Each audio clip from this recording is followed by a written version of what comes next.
here for a couple minutes, but we are now live on Rumble. Just wanted to show people that.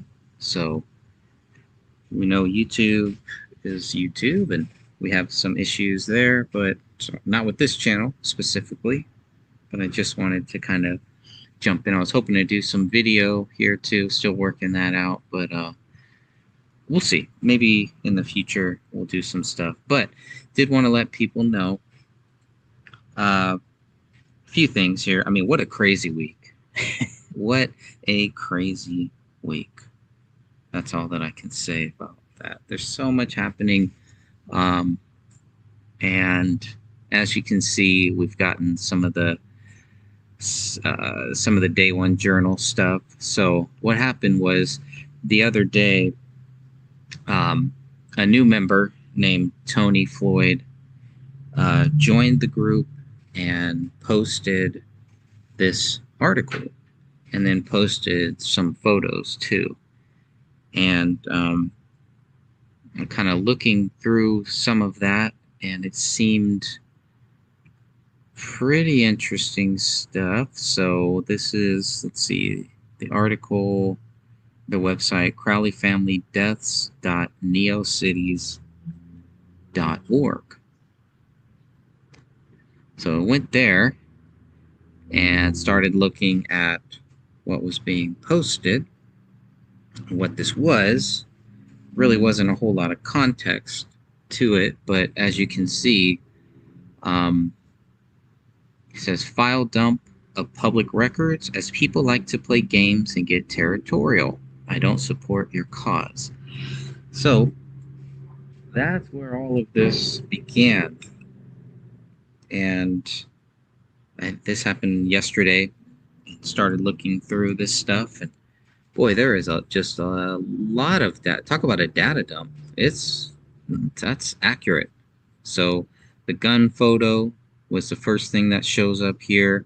You can see where that gun is. It's a little white thing here with the gun that is still bothersome, but then some other strange things about that. And then a lot of stuff, a lot of this we're going to cover this on Friday night, hopefully.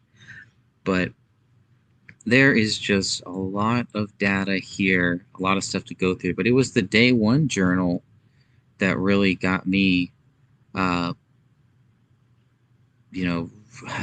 just going through it and staying focused on that. And there's a lot of stuff there in that day one journal. So because we are now on Rumble, what I'm doing is I'm uploading a lot of the videos. I'm going to upload new videos first to our new Rumble channel. So I wanted to let everybody here on YouTube know that.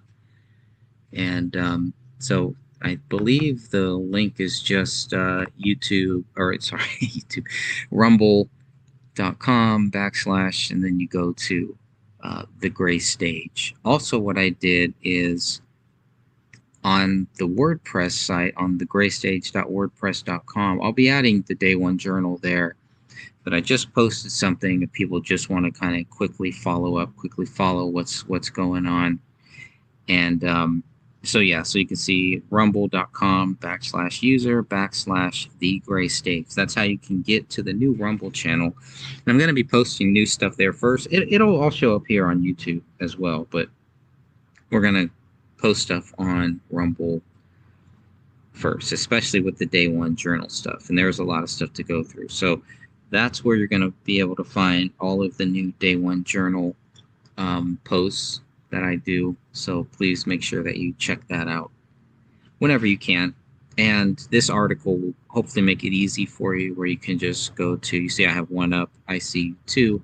Pretty, oh boy, I mean, just, this one is only about, 2 minutes, 3 minutes or so. Then I have another one that I'm about ready to post from David Crowley's Day One Journal called Dysfunctional Relationships. This one is longer, I believe. I'm just going to refresh this to see if this will show here.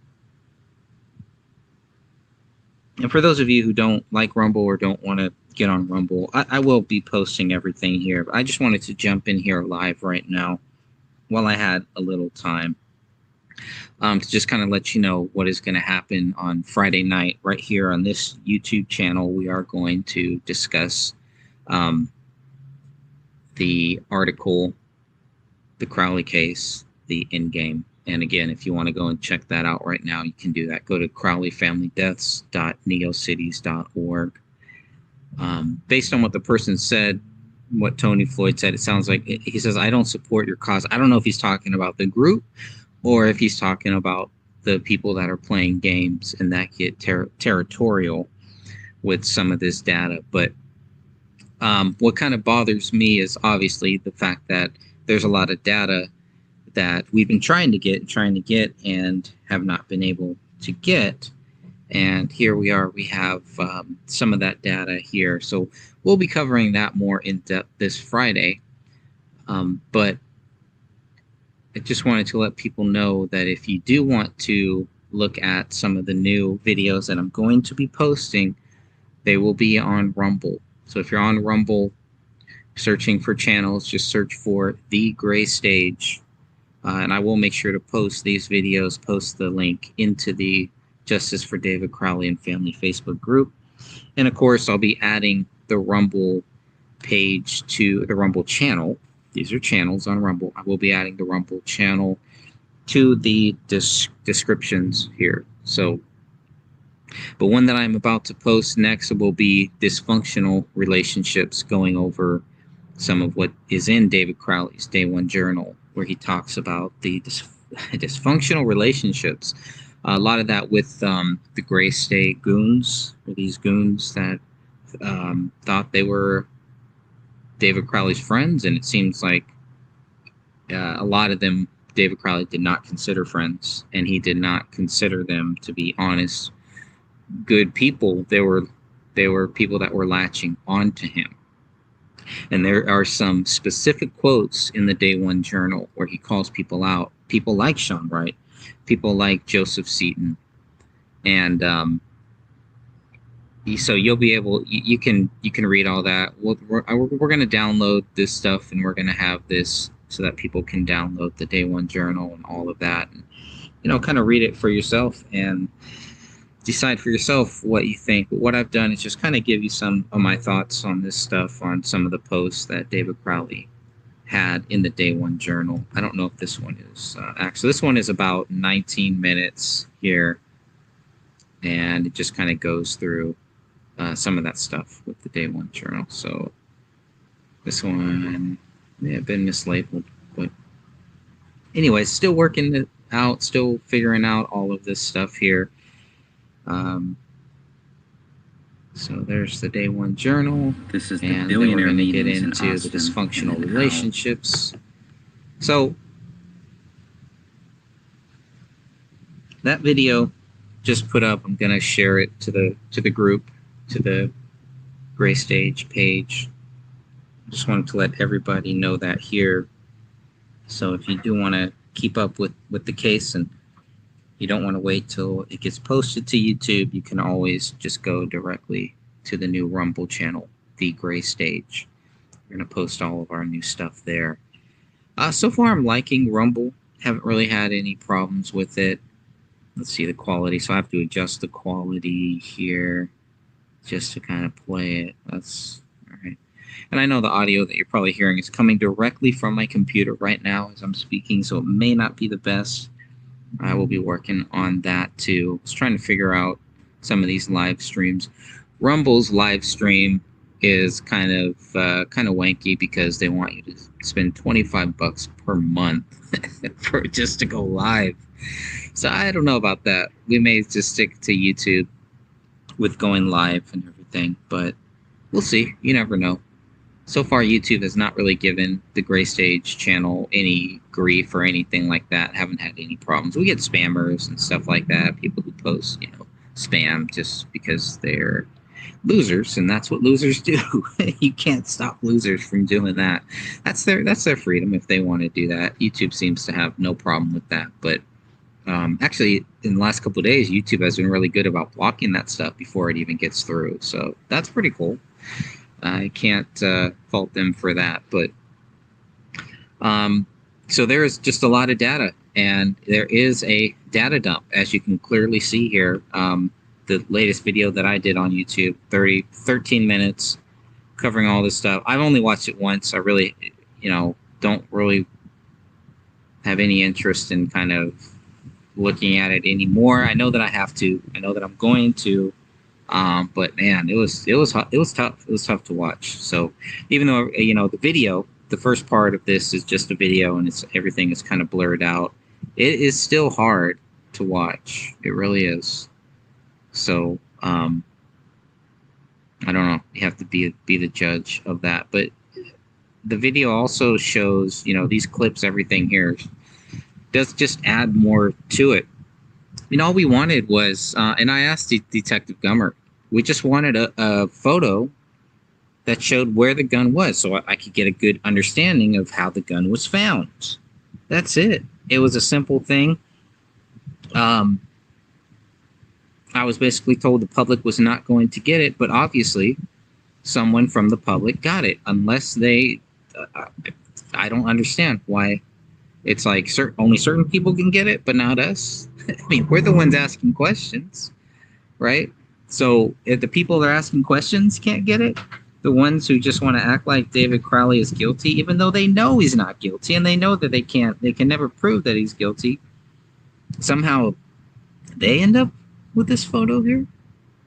That's pretty shady, I think. So I don't know what Gummer's logic was on that, or if he even knows that this photo is even out there, but it's out there. It's out there, and it's published.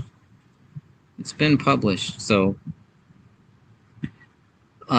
you'll be able to look at this, read the article, decide for yourself whatever you think. But this is all I wanted. I just wanted to see where the gun landed.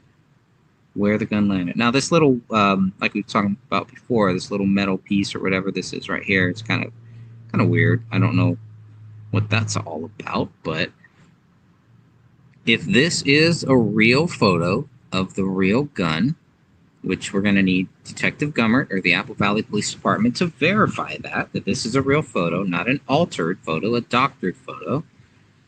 If it is a real photo, this is what I wanted to see. Where did the gun land?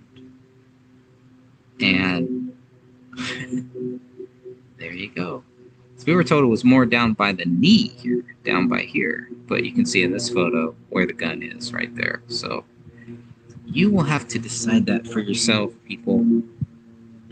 I'm just going to try to well, I guess it doesn't matter because you can't see or you can't hear anything. There's no audio for this one here as well, but obviously you can go check those out. But if you do want to watch this one, I don't know if the audio is one. So here he writes on August 5th, 2014, BX stuff to the garage, Gray State swag tubes off to billionaire meetings in Austin, out in the mail with the eBay sales, and furniture and knock-knacks and paddywhacks, all on a steady march to order. Test 1, 2. Much of that all week. Al wanted to bring Suze and their little bitch, Lucy. The dog doesn't seem to like me, and I know Paleo will have my back. We deflected that too, but holy moly, the enemy is at the gates. Pretty interesting stuff there, just with that one quote. Because Al is his sister, Allison. Suze is Allison's girlfriend, and then their dog. And I believe this is kind of because a few days from now is going to be Ranya's birthday party. So it's kind of like they were trying to quote unquote deflect them coming, but we know that in the end, at least Al and Suze are both there at Ranya's birthday party. So I thought that was pretty interesting. So there's a lot of good, interesting quotes here from David's Day One Journal from August 5th. And here is another one, a big one. Tuesday, August 5th, 2014 at 7:58 p.m. So much happening. I can find the energy to write about it this week. Final prep for the 10th, which is Ronnie's birthday party, and sort of our unveiling from the distance everyone has perceived in us. We have been met with challenges of empiric energy demand from dysfunctional relationships, friends, family. Everybody wants something. Everybody needling in. Trevor on text. Adam shows up here, imagining that only he can save me from the hole he imagines me in, using obvious emotional manipulation tactics. Telling me with a dopey smile painted beneath a hipster new haircut that he can't wait to lay back stripes up and down his Audi with a rattle can while his girl abandons him for LA. And he waits for me to go so he can latch on too. My God. But to disappear for a moment into a new crowd completely. So when I first read this, I thought he was talking about his lawyer, Adam Gislason. But now I think he's talking about Adam Shambauer here, possibly here. So, but again, you know, this distance that everyone has perceived in him, the dysfunctional relationships, not only with family, but with friends, quote unquote friends. We have been met with challenges of vampiric energy demands. I mean, these are very, very harsh words. Everybody wants something, everybody needling in. And but the thing about Adam is just really, really odd. So I was like, wow, I'm surprised he's talking about his lawyer like that. But this could very well be him talking about Adam Shambauer. Maybe Adam's girlfriend left him. Pretty weird. But in the end, David just wants to get away from all of this. So, but Adam is in LA, and that would make sense because Adam Shambauer is in LA. I don't know where Adam Gislason is. Shouldn't be hard to find out since we have those documents, but thought that was a pretty interesting quote there from August 5th, 2014 at 7:58 p.m. Here he also writes about Sean. He says, Sean plagues me with vague texts. You there? And every time I know it will be a warning that he has been kicked out by his girlfriend and is expecting my door to be wide open. God, he showed up at my house with his kid and the little dog too, no doubt. Uninvited, only one of those tactfully ignored warning texts. Shows up here to live. Jesus. So that gives you a little insight about David's view on Sean Wright and some of the problems Sean Wright is having in his own personal life, and going to David for help, for a place to live, for getting kicked out. Oh boy, pretty interesting there. Not good. And here's another interesting one from the same day, from August 5th. And let's see, let me know what you think about this one. He writes, anyways, Kamel has been battered and bruised by a series of lessons. Not a very stable person. Not a very stable person. I think, I mean, we already knew that about Sean Wright. I'm just pausing here for a second. But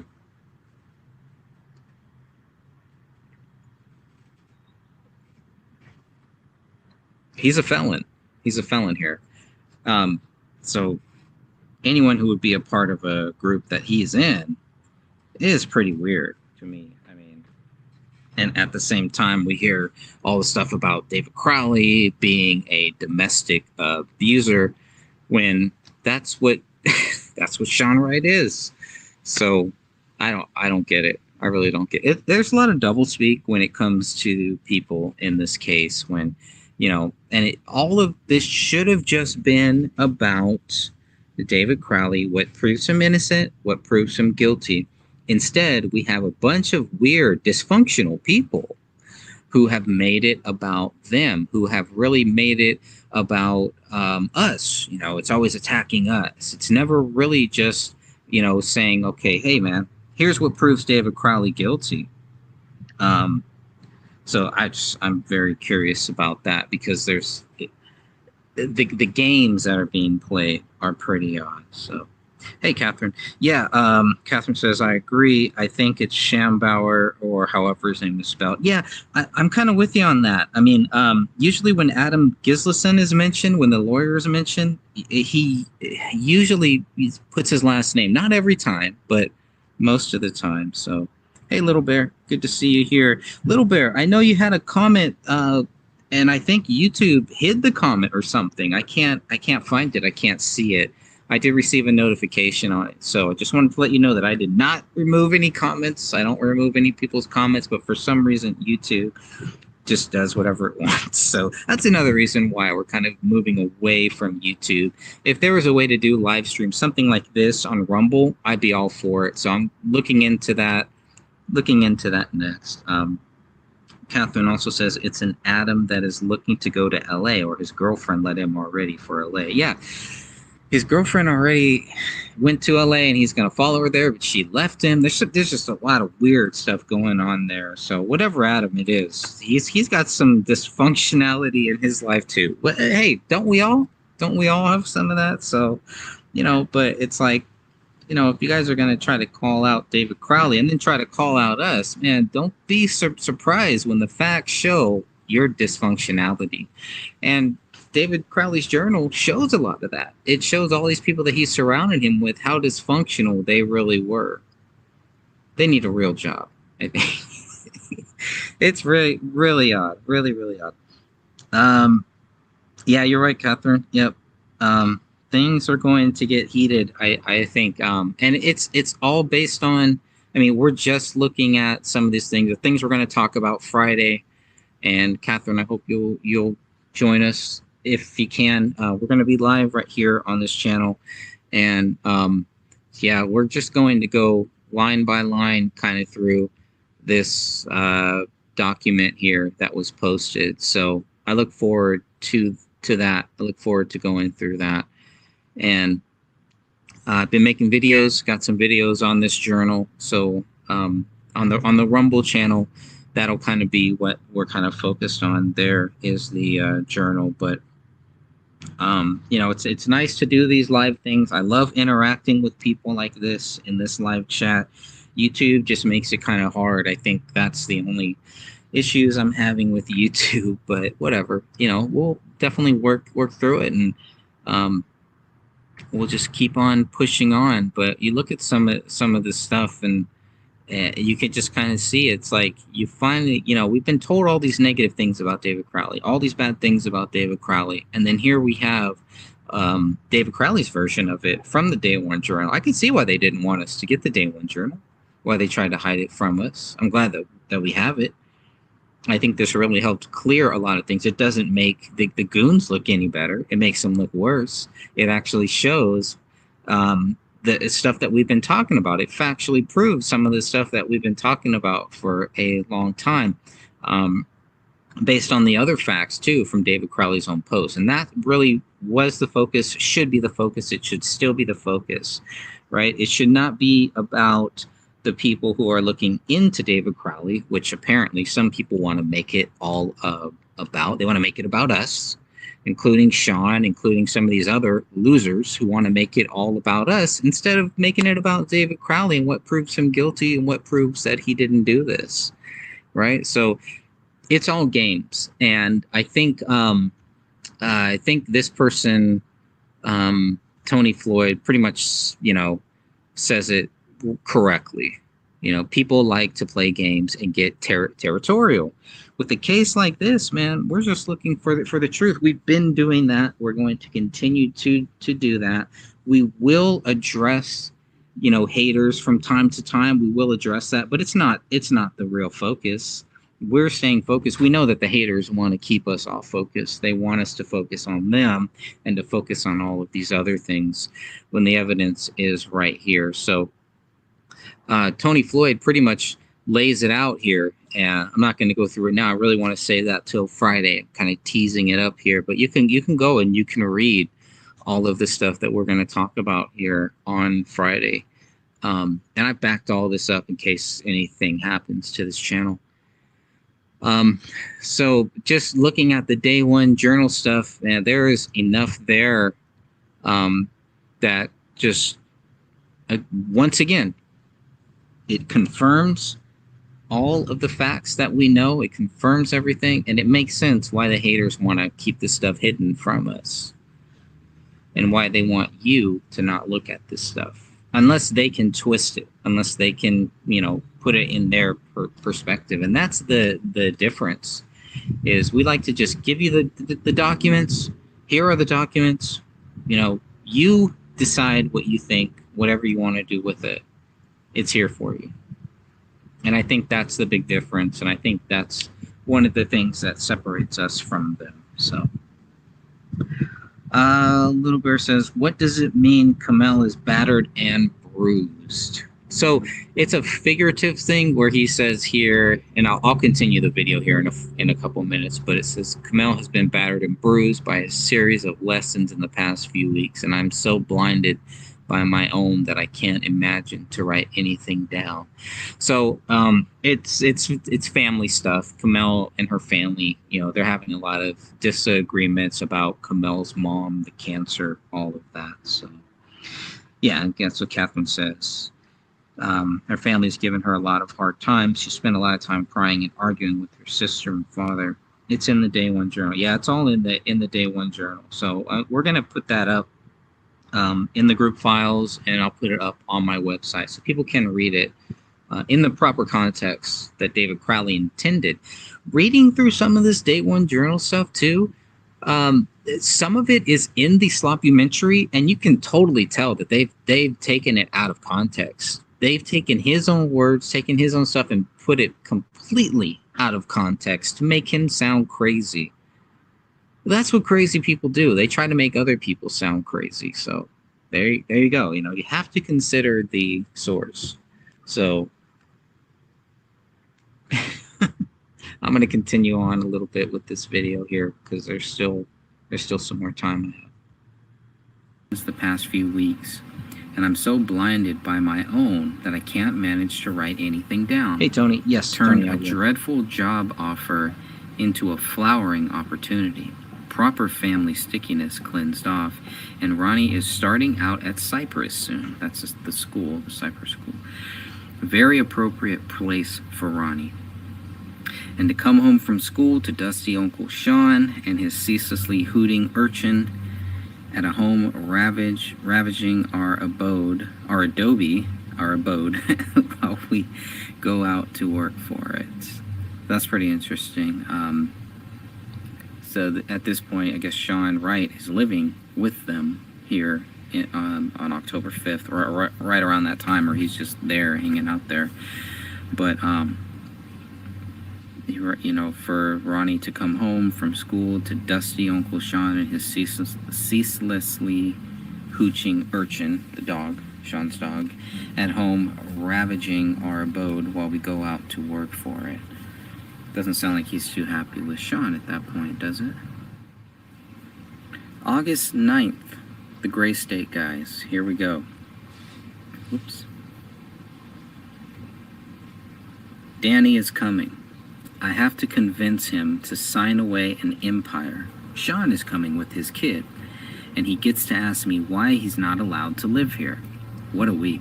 Joe is coming, and that motherfucker is so frat boy stupid, so monstrously lost and transparent, and happily oblivious to his own spectacle that last week I wept for him. Last week I wept for him.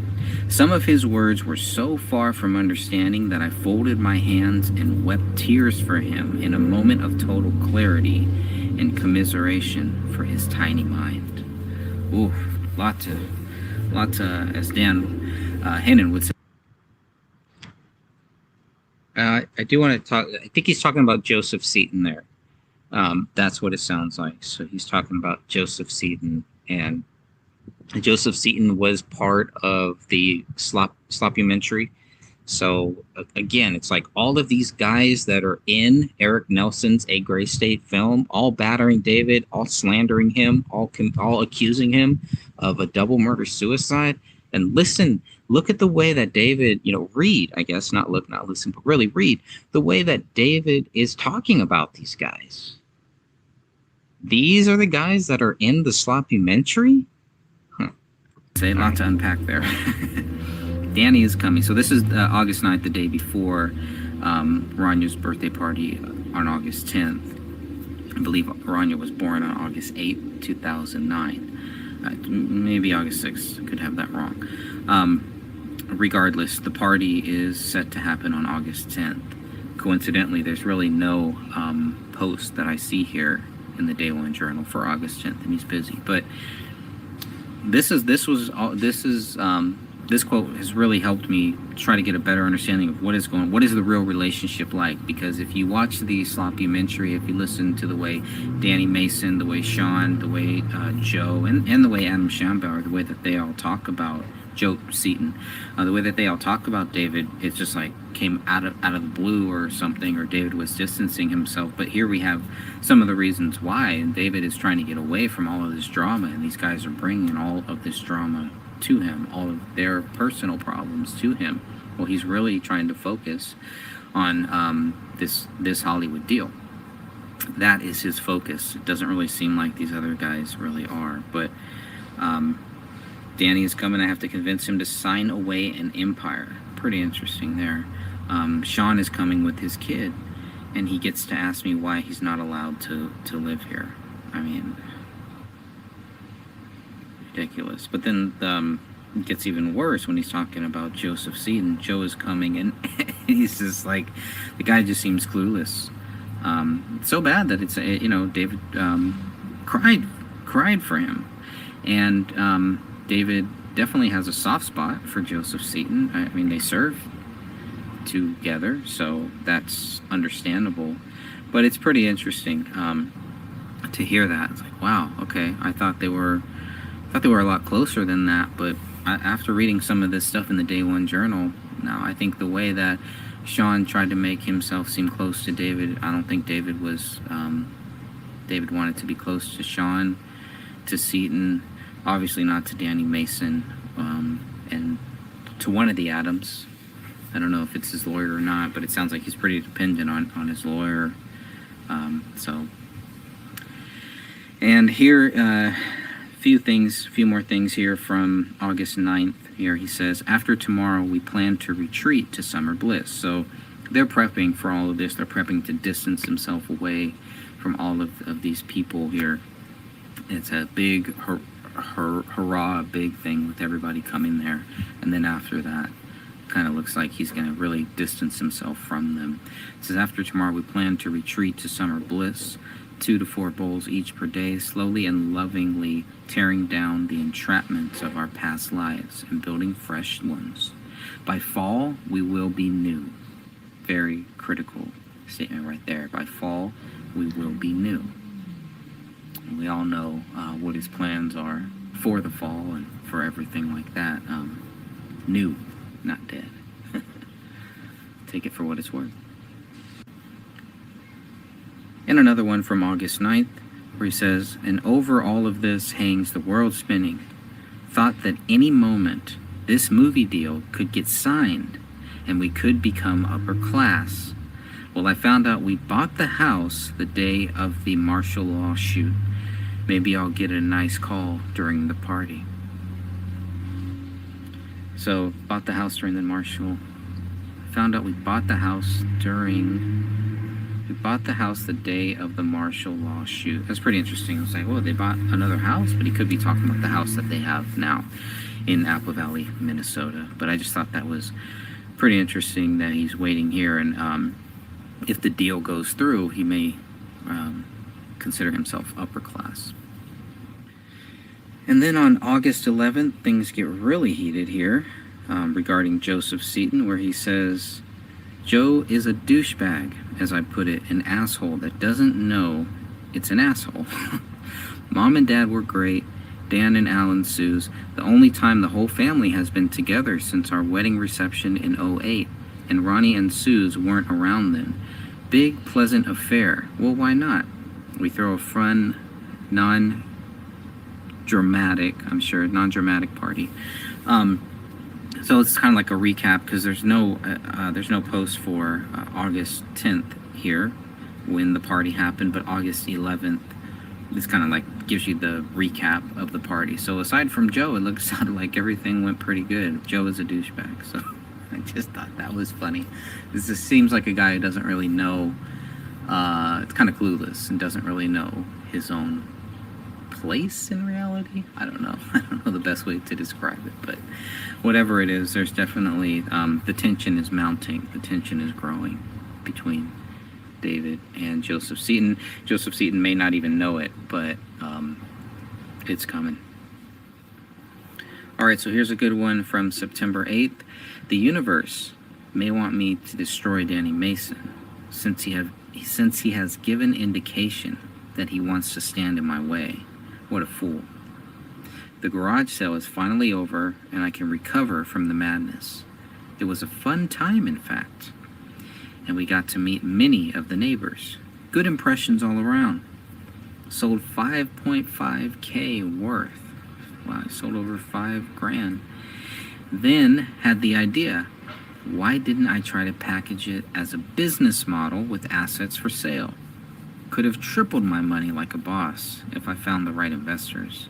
What a bummer of an idea to have right after selling it all off. So he sells off a lot of stuff. Now you can still see, if you look at the crime scene photos, you can still see all the stuff that David Crowley did not sell off. There's still a lot of data in those, a lot of props, a lot of things like that he did not sell off, that is in his basement. And so he says here, anyway, Danny is my first threshold guardian. I don't even know what that means, so your guess is as good as mine. Danny is my first threshold guardian, and either I will convert him to my cause or destroy him. His next actions will decide. Now, we've heard this. This is something that David's dad in the Sloppymetry was reading this from a script. Not in the proper context, maybe. I don't know what my first threshold guardian is. It could have been edited, so David's dad could have read the whole quote, and then the Sloppymetry team just kind of edited this how they wanted to make it seem, maybe a little bit worse than it was. Whatever, I don't know, but there it is. That's the quote in full context. Context is king. Context matters. Okay, and here is what David writes on September 21st, 2001. He says, Danny is still stonewalling me on this release document. I do not care. If he wants to burn up his energy, fine. I'm getting my legal ship in order, an expensive ordeal. BX is mostly gone. Mitch and I are amicable, and he signed his release, which was the big thing all along. So, Mitch is signed. There it is. It's done. Waiting to go. But Danny August Mason is still stonewalling him. All right, and here's what he says on September 21st about Kamel's family. Lots of housework to do, and Kamel is really helping out and loving it. What a treasure she is. We are working on healing her from some daddy issues that are turning up while her mother goes through cancer. The emotional cling they, Anjum and Sidra, they have on my wife is never ending. And if it weren't for poor Nalia being used as a tool for their manipulating games, it would be a joy systematically shutting down these dysfunctional relationships. It is amazing the clarity one has with a little distance. Geez, what else? Besides the fact that BX Wade is vanishing profitably, and I am in the other side of the hardest thing I have ever undertaken. So David describes the manipulation and the daddy issues that Kamel is having, issues with issues with her father, Anjum Alam, and then with the sister Sidra Alam, regarding Kamel's mom. So pretty interesting stuff, and just a little more depth about what is going on with this family during this time. All right, and here's something from September 30th regarding being broken, since more personal stuff. Here's what he says. I think a part of me has broken, a deep part that goes back to 2004, when I bottled up and knew everyone in the army I would meet would be temporary and inferior to another. A future crop of human selectees. I've been broken since then. Back from the army, but the same deep mental subset firing behavior and avoiding contact/connection. not experiencing people in my life as being there for a purpose, but still just creatures to tolerate and get around so I can be on my way, swept to an unknown future full of light. Here is something he writes about Danny August Mason on Sunday, October 5th, 2014 at 8:47 a.m. John Wank does what I would do if I had not discovered that love is a stronger magic. Back to the magic. It's interesting he's talking about John Wank because that is Danny August Mason's character that was cut out of the 2014 script. Yeah, a semi-big part of the 2013 script, and we know a big part of the 2012 trailer. But at this point, it's pretty much gone. His character is gone. David is still trying to get Danny August Mason to sign away some rights, some release form, I guess, not really rights, but it's just an interesting comment where he says John Wank does what I would do if I had not discovered that love is a stronger magic. So take that for what you want.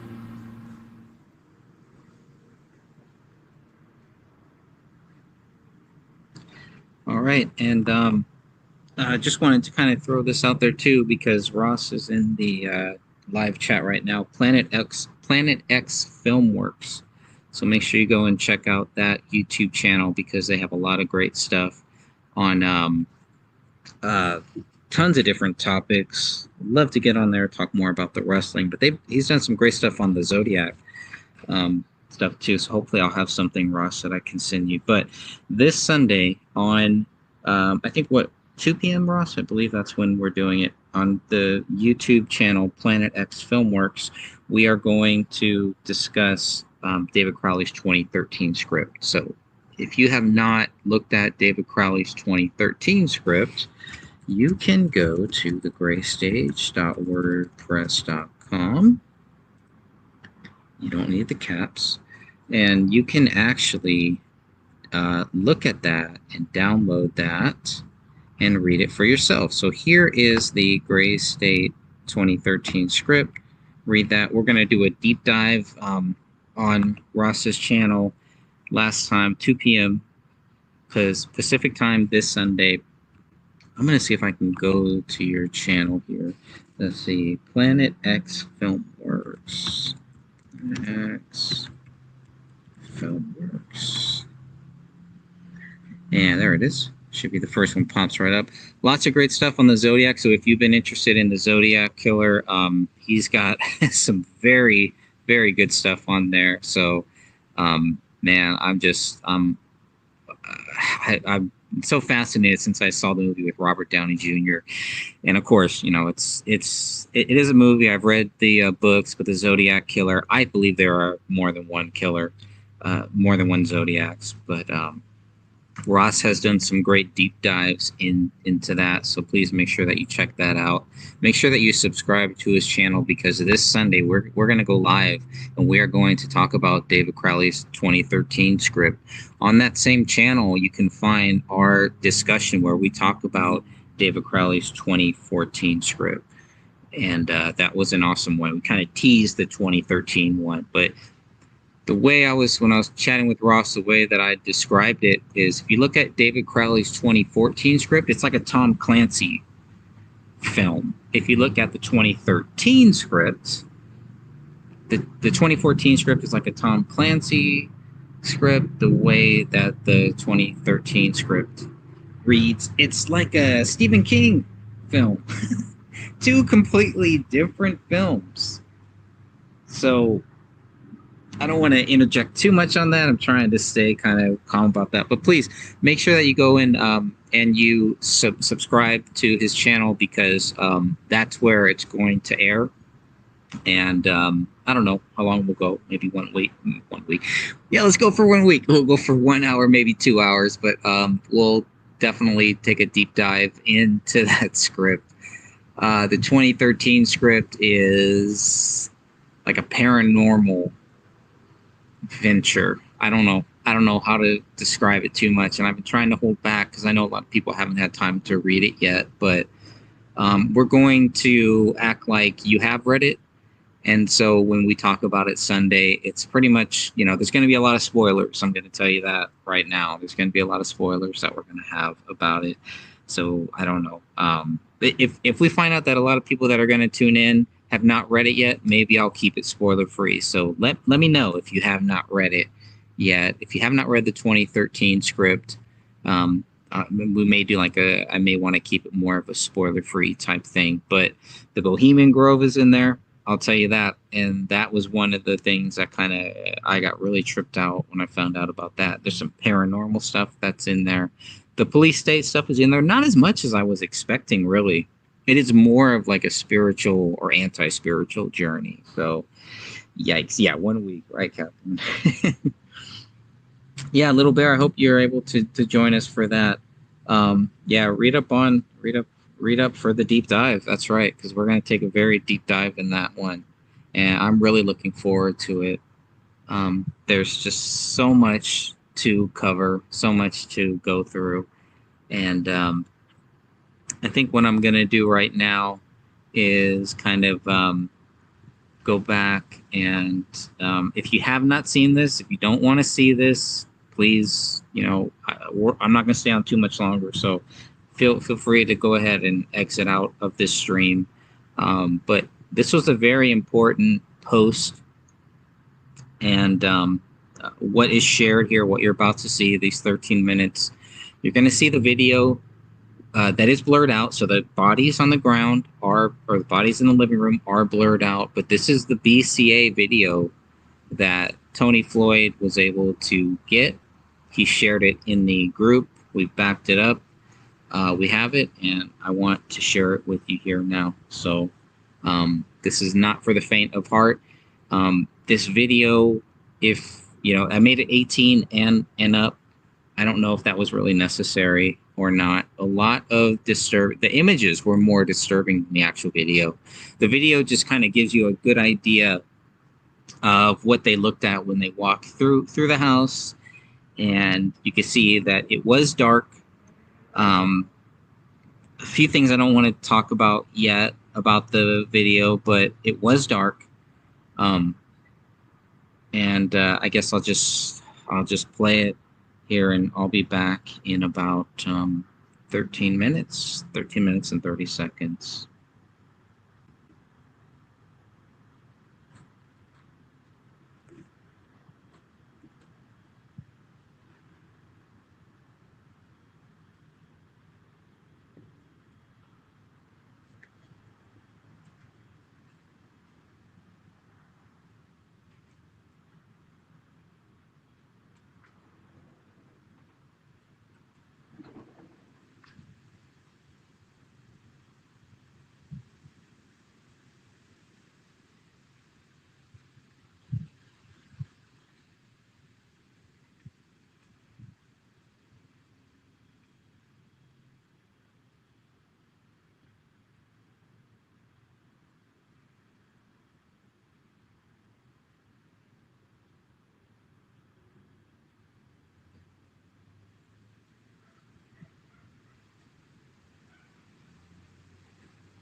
I need to remove the end screens here so that people can see the actual can see all this. So I thought I did that. I guess I didn't do that. Sorry about that, but I will. So, but again, you can go and download these. You can download those all for yourself. Yeah, it's hard to look at. So I know Catherine, you got some views on that, on how um, she says the skull piece shows trauma, like I said in my video. Okay, great. So, Catherine, that's what I was going to ask you. One of those, yeah, we'll go over all of this Friday. But that skull piece that you have, that you focus on, that shows trauma, is that one of the pieces that's in the photos?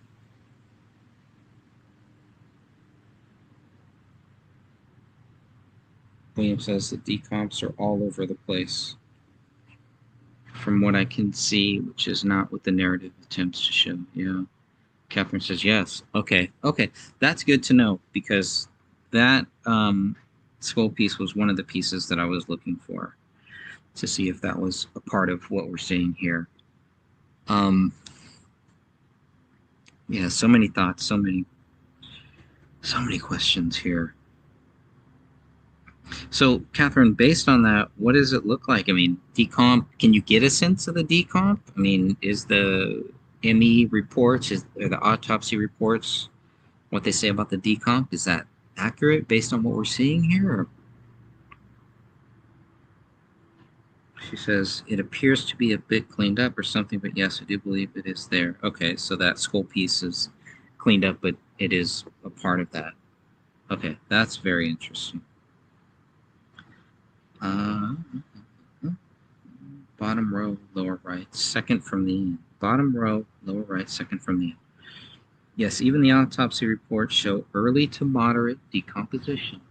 Wow.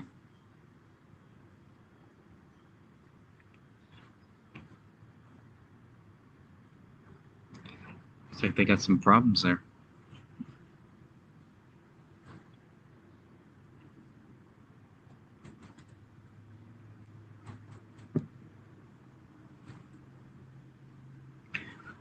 Oh boy. Okay, well, we got a lot of stuff coming up then, I guess. Thanks to this data dump from Tony.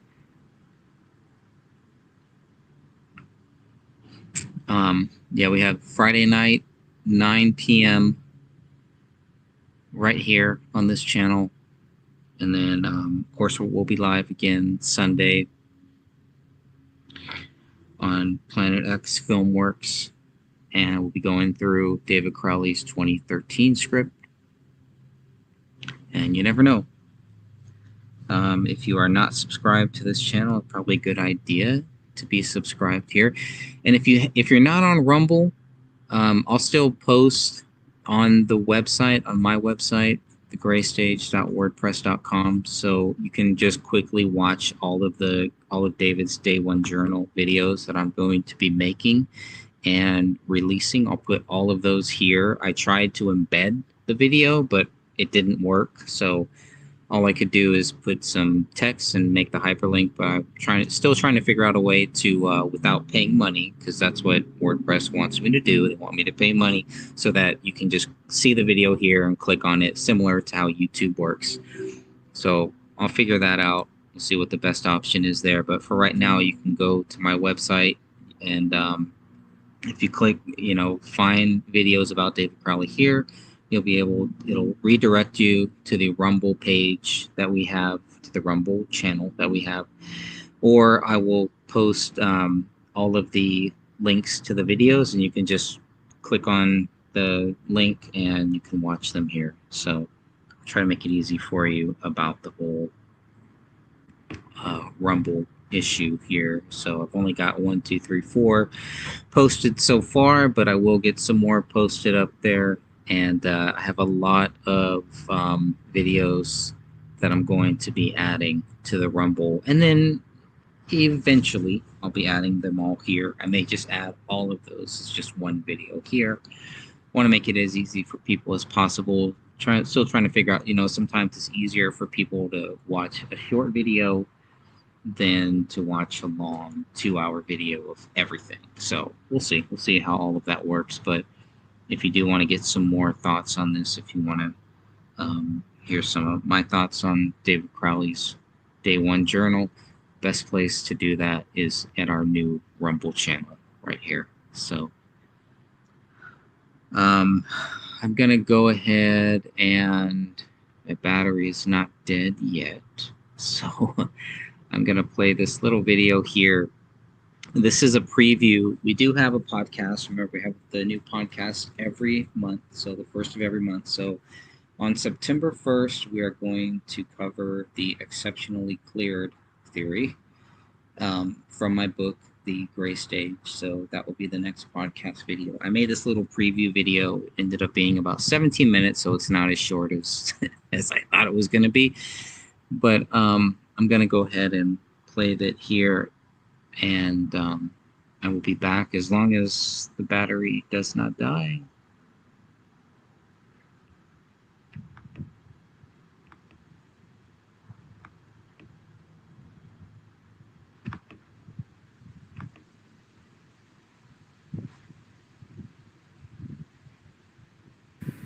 On March 14, 2015, detectives Brian Bone, Jim Gummert, and Sean McKnight met with Dan Crowley Sr., Kate Crowley, Dan Crowley Jr., Allison Crowley, and Sidra Alam at the Apple Valley Police Station.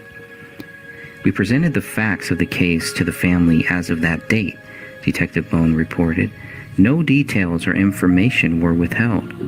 All information was discussed, and all questions were answered to the best of our abilities. The biggest problem is all of the information that the police didn't have at that time. Did they meet with the family after they had everything on October 7, 2015, when the case was ruled exceptionally cleared? Where was the resistance to the exceptionally cleared conclusion? All that stands between the baseless accusations and the people looking for answers is us. We're the only hope at getting to the truth now. Everyone else has failed to bring us the truth. Where is the truth movement here? Where are the Oath Keepers? Where are the 3%ers? We Are Change? The Ron Paul Revolution? The next revolution will not be televised, probably because it has already been infiltrated by informants and spies and gatekeepers and traitors. For years we have been told that we are the resistance. But what exactly are we resisting? Do we recognize tyranny when we see it? Do we still believe a man is innocent until proven guilty, whether he is dead or not? Our silence is compliance, and our vigilance is irrelevant if we avoid the simple truths. Case closed? I don't think so. Unless you can prove David Crowley guilty, this case will never be closed. It's time to choose a side.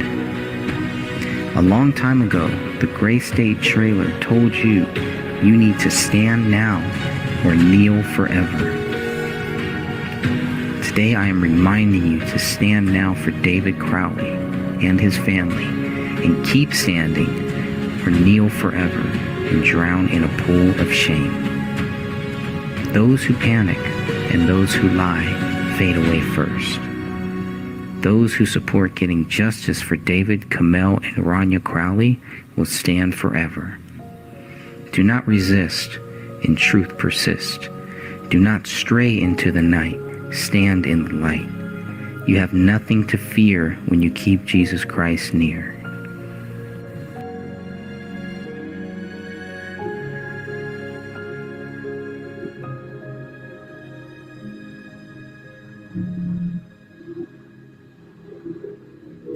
Why would anybody rule this case exceptionally cleared? And yet on October 7, 2015, that's exactly what the Apple Valley Police Department did.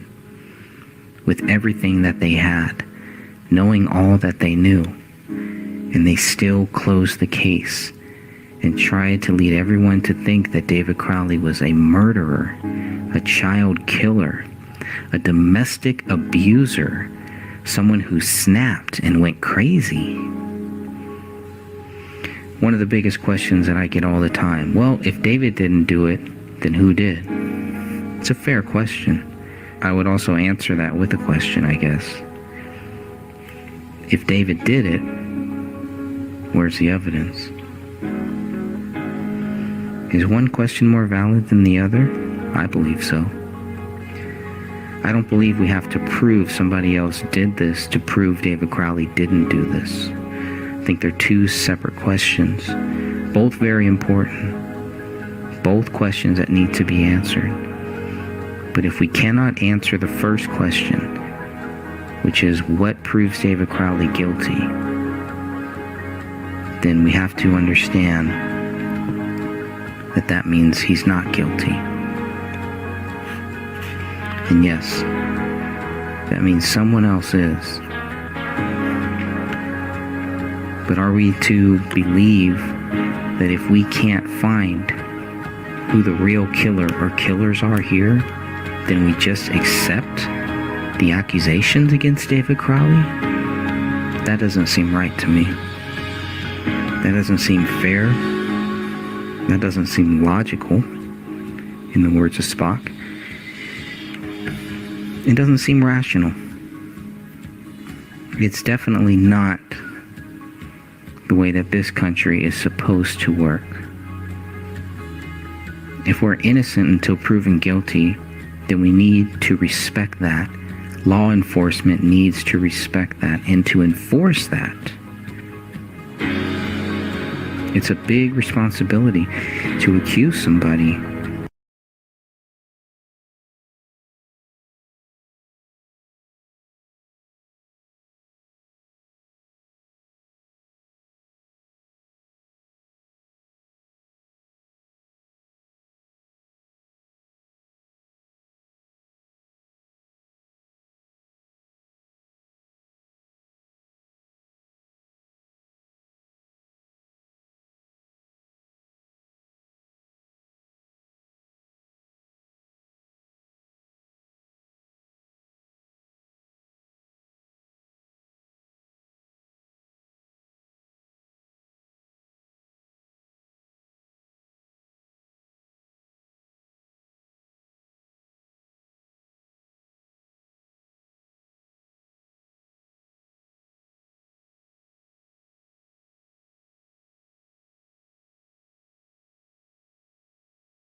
and not be able to back it up.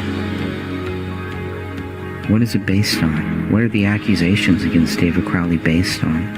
In the beginning, just like with David and Kamel's family, they probably were told everything that the police knew up until that point, up until March 14th, 2015. But let's take a look at what they knew. What did police know on March 14th, 2015? What could they have told David and Kamel's family at that point? Knowing that they were still waiting for the autopsy reports. They were still waiting for the BCA lab results. They were still waiting for David's Dropbox information.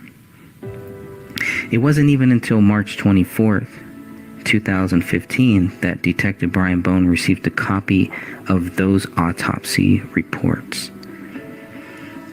As of April 17, 2015, Detective Bone also reported, I have still not received results from the BCA regarding fingerprints, and I have not heard from Dropbox. On April 24th, Detective Bone received and began to review the contents of David's Dropbox accounts. You want to take a guess what he found? I'll let you figure that one out. It wasn't until May 5th, 2015, that all of the Dropbox files had been gone through. Guess what evidence they found to prove David Crowley guilty? This is closing the case? They didn't receive the firearms report until June 2nd, 2015. The bloody latent print tests on the alleged murder weapon were inconclusive when they got the results back on August 5th, 2015. They went through all of the electronics. The Dakota County Electronic Crime Scene Task Force reviewed all electronic items. Guess what they found? Yet, with that conclusion of not finding anything, they just say David is guilty. Here's what Detective Bone says. Throughout this investigation, the ABPD has not discovered any information or evidence that shows anybody but David Crowley is the perpetrator of these crimes, including the killing of his wife, child, and himself. Listen to that statement. Reread that statement. Throughout this investigation, the ABPD has not discovered any information or evidence that shows anybody but David Crowley is the perpetrator of these crimes, including the killing of his wife, child, and himself. So you would expect to find maybe a list of things that the Apple Valley Police can say prove David Crowley is guilty. You would expect to see that when Tom Lydon talks to them. You would expect to see a final summary saying this is based on this A, B, C, D, E, F, G.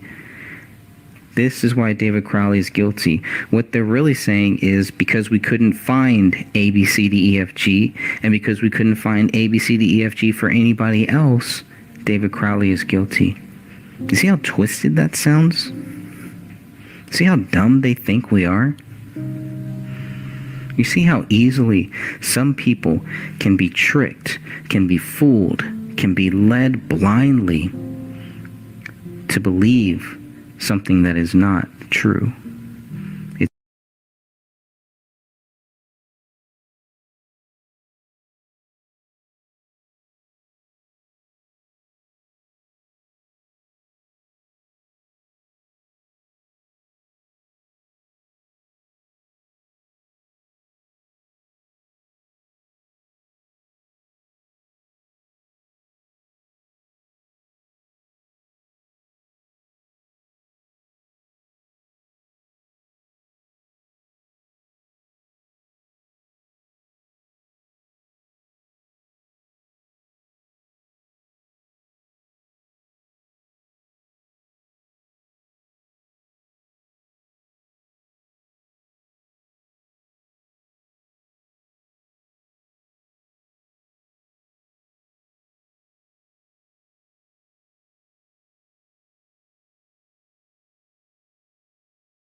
It's very easy when you look at this case. It can happen to all of us.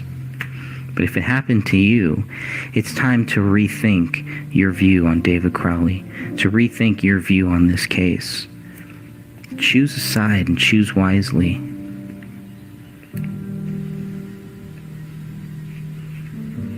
There will come a day when people who don't understand now will understand that David Crowley has not been proven guilty and cannot be proven guilty. If the only rebuttal is that we've been unable to prove anybody else guilty, that's an argument made by a very weak person. A strong-minded person, a wise person, would not make such an argument. A strong-minded person and a wise person would recognize if there's nothing to prove David Crowley guilty, then he's innocent. And yes, that's why many people have been looking for who did this and why. And why all of the other weird stuff surrounding it afterwards. But it all boils down to the same thing. Innocent until proven guilty. Then you start looking at how quickly people were accusing David. Even after looking at all of this information, by the time 2016 comes, everybody has chosen sides. Everyone who was able to look at the evidence, everyone who was able to look at the autopsies, to look at the DNA proof, to look at the fingerprints, the firearms. What side did you choose and why? I hope there's still many people that are on the sidelines that have not chosen a side yet, but it's time. It is really time to choose a side. Stand with us or cower forever. And we'll wait. All right, wrapping this up here, let's talk a little bit about the term exceptionally cleared. It does not mean guilty. It really doesn't. If it did, we would have a lot more. Exceptionally cleared. Now, I contacted the Apple Valley Police Department to find out what exceptionally cleared meant and got the following response. Exceptionally cleared indicates the case is satisfactorily concluded and prosecution of the suspect or suspects is not being sought. These cases may have been referred to another agency for follow-up. Victim may have withdrawn complaint, parents to handle discipline, or a verbal warning issued in minor offenses. I also asked, would this include if the suspect is deceased? Likely, yes. Are you confused yet? Are things becoming a little more clear in the midst of that confusion? Think about that.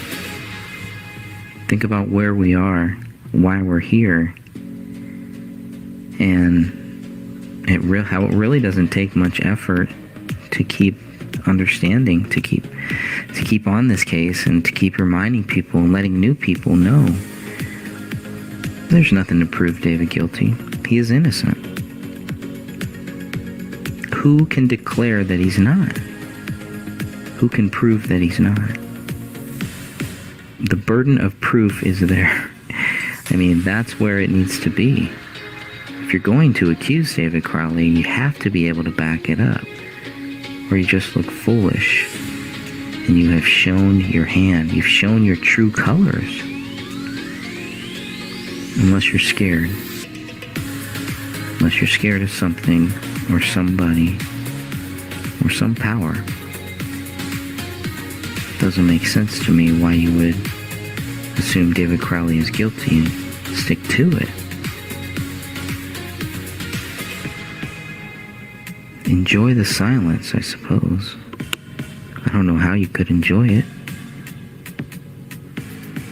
Sometimes to look outward, we have to look inward. We have to look within ourselves.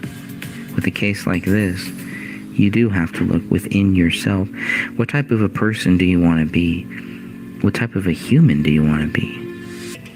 If you want to be a good person, if you want to be a decent person, an honest person, a truthful person, here's a litmus test. Here is something that is really simple to digest, to dig into. We've made it very simple. It's one question, two questions. One, is David Crowley guilty? Two, who did this? The two would go hand in hand, definitely. But, you don't have to answer one to answer the other. But being wise, thinking logically, thinking rationally, you do want to start with the accusations against David Crowley. So, the police are concluding by saying that because we couldn't find any evidence that anybody else did this, David must be guilty. The question is, did they look? And how deep did they look? How much could they have possibly looked? If within a day, within 24 hours, if not less, they are accusing David Crowley of being guilty and saying the public is not in any danger. That should raise some red flags right there. And it definitely does. So closing the case? I don't think it's closed. What do you think?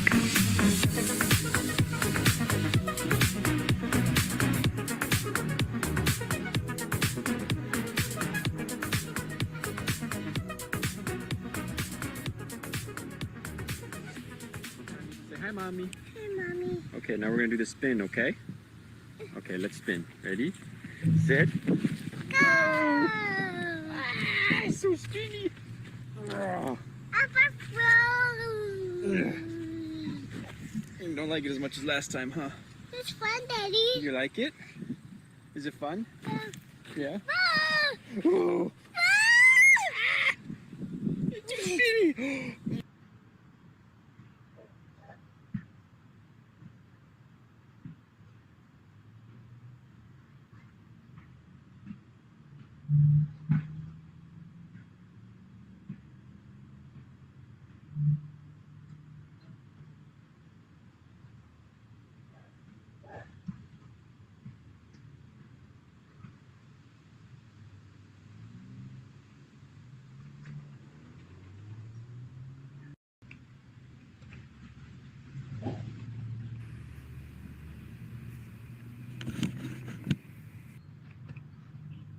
Oh, yeah. Because if you look at David's last searches, you'll pretty much know what happened. Obviously. Well, we've looked at the last searches. So I watched a bunch of videos on YouTube. He did research on self-help and for a possible movie script. And a whole bunch of day one journal searches. Yeah, those the day one stuff, I don't know. If you look at some of the times, it's like there's no way to access two files at the same time. So that's kind of, the exact same second, So that's a little odd. I don't know. So they're not all like that, but there's a lot that are. It seems like it's just some type of backup for these files or something. That's the way it looks to me right now. I don't know. Still need to think a little bit deeper. There's a whole bunch of them. Yeah, and this is coming directly from the Dropbox app, and you can kind of look at. I think I'm just kind of scrolling randomly here, looking at page 231. And so there's one here that shows the date and the time, but it's the access date, right? 1935-17, and you kind of see that 1935-22. I guess it could be scrolling it too. It could be just somebody scrolling down, so that makes sense as well. There was a few that I found that looked like it was at the exact same time, but maybe I was reading it wrong. So that's why it's good to go over it over and over again. But yeah, it's kind of weird. This is what someone is accessing. Why? Why all the day one journal stuff? That's a good question. I guess we'll find out. Well, I don't know if we'll find out why, but yeah, and I want to understand the conflicted copy. So if you look at the path, like I'm looking here at page 233, and there's this path, and it's ends with David Crowley's conflicted copy. So I'm not exactly sure what the conflicted copy means. Is there a different copy? Is this like a deleted copy? That's some of the stuff that I hope that maybe somebody can help us with too. So I wonder if that's what he called it. it could be, yeah, conflicted. Maybe that was the name of the day one journal, kind of. Gave it a title. Yeah. But It's pretty. That's pretty interesting. So 19. Yeah. So 1935-22. This one is 9. Yeah. It's probably scrolling. I mean, unless the autosave. See here. Maybe here's one that I was looking at. Unless these are the same thing. So looking at page 234. There's two. If you look at the access, the date accessed and the time 1935-22. And then 1935-22. And that will make sense if these are the exact same thing here. And they should be. So 451. Yeah, source file. One of the source file is 450, and then the next one is 451. I don't know.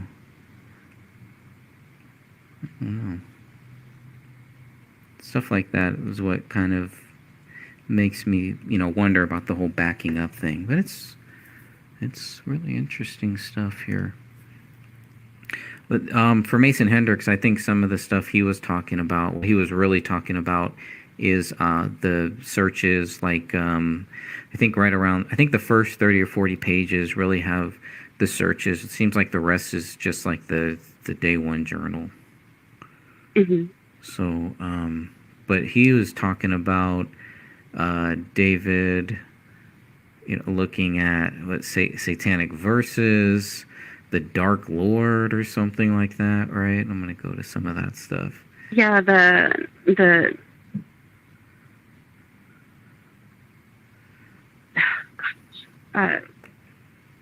something about Lucifer or something like that. And it was funny because it came like right after searching for Danny August Mason's Facebook page. So maybe he was referencing that. But he also did a search for what was that? 1 second, let me go to my messenger because I downloaded it. It's an article from Revelations, and it was the woman with the 12 stars. Really, from Revelations? That's... Yes, Women with 12 Stars is rapturechrist.com woman, and that was one of the searches that he did. And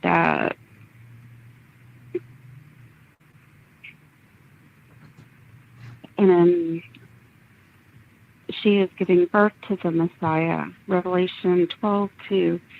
And she was with child. She cried out, being in labor and in pain to give birth. She was going to give birth to the Messiah. Jeez, the Antichrist. So, I mean, it was just interesting. The dragon is Satan, as explained in verse 9. And it's just going through all that stuff, explaining Revelations. And it was just interesting. So it's like a book on Revelations, or from... It's a website. It's a website. And then you look at the rest of the stuff that he was looking up, and to me it looked like it kind of reflected back to the 2013 script. Mm-hmm. I know I harp on that so much, but it really did. And maybe he was doing adjustments to that script and bringing in some stuff because of the TV series. And that would have been an interesting twist, you know, just adding in the kind of whole rapture thing and Revelations. But yeah, he had several searches for Danny August Mason. Yeah, I see one of those here from his Facebook, it looks like. He's looking at his profile. The profile. The Mind And then he Unleashed. looked at Yeah, a I looked at post. some of that. Go ahead. And that post, there were several of them that Danny August Mason made in December. So I don't know exactly which post he was looking at. Oh, on the 21st? Let me go back and I can tell you. I mean, it gives a I- time. See, the thing is, it's UTC time, so I always have to remember that. You still have to adjust for that. So he made a post. He didn't make one on December 21st, unless it's not public, or unless he took it down. Well, I mean, this But- also just shows this is when David visited his Facebook. hmm So there is one that says irrefutable proof that Santa is Odin. And that was December 3rd, 2014. And then he has like another Odin picture for December 3rd. And then December 10th, he has something about 16 reasons Lawrence, Kansas is the best college town in America. December 12th, he has nothing like going to an audition and sounding like Kermit the Frog because I had cold. December 10th is this house is a prison on planet bullshit in the galaxy of the sex camel dick. And it's a quote, so I honestly don't know what the quote is to. Be from a movie or something, maybe. He's known for Probably that. like the vacation, Christmas vacation one or something. Also, December 17th, he has Michael Keaton puts all other Batman actors in their places with 2 words. And then the quote is, "No, do you know why? Because I'm Batman, and I'm very secure in that." It's true. Then by the way. December 16th, 2 commercial shoots, a feature film shoot, and another commercial audition. My kind of week. He could have possibly been looking at that. Then December 17th, he puts a post up, and it's about the director of Bad Mother Effer. I'm not saying the whole word out loud. So, and it's a pretty bloody film. That's all Danny But Mason they- stuff Danny Mason's posting Mhm. in December. Yikes. Yes, and then there is a December 23rd post too, but there's nothing between December 17th and December 23rd. Yeah, I think if I remember right, December 16th is when they had one of the email exchanges. So, I mean, if he was going to the messenger, it would probably it may show that, it may not, but I guess no, that wouldn't have anything to do with the profile. No, he's going to Danny Mason's profile for something, obviously. But it's just And then- the timing is weird because this is right during the whole, the whole not lawsuit, but the whole trying to get Danny Mason to sign those forms. So hmm And it's very possible that he saw that Danny was working and did commercial shoots and a feature film shoot and was actually working. So I don't know exactly what that means, but I was looking Why? at this one on page 28 here. from David Searches, and this one is pretty interesting. Cracking code, fooling nature, Oscar winner approach, screenwriting. Cracking the code and fooling nature, and Oscar winner's approach to screenwriting, which I thought was pretty interesting. I mean, again, this all just kind of shows, David Moore planning for the future, planning for getting ready for his fame and fortune, which it really sounds like he felt like it was coming. All of this stuff, there's no posts in here that make it seem like the script is dead, everything is dead. There's nothing in here like that so far, right? Yeah. Nothing I can find, I mean, nothing like how do you deal with failure of having your script turned down or something. It's just a lot of this stuff just all looks like he's on his way out. And Craigslist too. He's on Craigslist a lot. Looking for sale silver coin. So I wonder if he's selling stuff. And we know about the Craigslist killers and all that stuff. That's some pretty crazy stuff. But it's always been curious. Well, there's very few reasons you would let somebody in your home. Obviously, Mm-hmm. I mean, a car sale could be one. Somebody's stranded. Somebody, is a friend or something like that who really needs help, got kicked out of their house or something like that. But another one could be if you're making a sale, right? If you're making some type of a sale. I mean, it's possible you can meet anywhere, I suppose. I really don't know how Craigslist works, but so I was just wondering if he was looking at buying or selling this silver coin. And it's not really sure because it's just kind of, I don't know. I can't really say for sure either way. But I just thought there's a lot of Craigslist stuff on here, it looks like, too. And Well, the police talked about silver or gold coins, but I don't think that they mentioned silver. that's And interesting. he's looking at a whole bunch of silver stuff on here. We should go back through the photos in the basement because if there's silver, it may be down there. Of course, anybody could have broken it or just walked in through the rear slider and taken the silver if they wanted, I suppose. That 500-ounce box silver, that's super duper expensive. I mean, I buy silver. I know the prices. I wonder how much that would be. Yeah, because that's. Well, it depends on the day. Like today, it's at 23 something. So we would I have don't to know what go it was back. back then. There's probably websites where you can go back and kind of see, okay, what was the price? I mean, geez, I should know. I was probably buying silver then too. I haven't bought any in a while, but I remember I was definitely between 2012 and 2015. Yeah, I was kind of into the whole silver thing. Couldn't get into the gold. It was just way too much. But yeah, I do have some, but it's just small pieces. So we're looking at the highest. Okay, let's do 16. Monster box. Wow. Yeah, that is big. Yeah, it's a really huge box of silver and See, 500 ounces. That's a lot. Yeah, what's really cool about this document is that it has the URL, so we can really go and probably find out if he's selling or buying. We can definitely find out if he's selling. If he's not selling, then he's thinking about buying.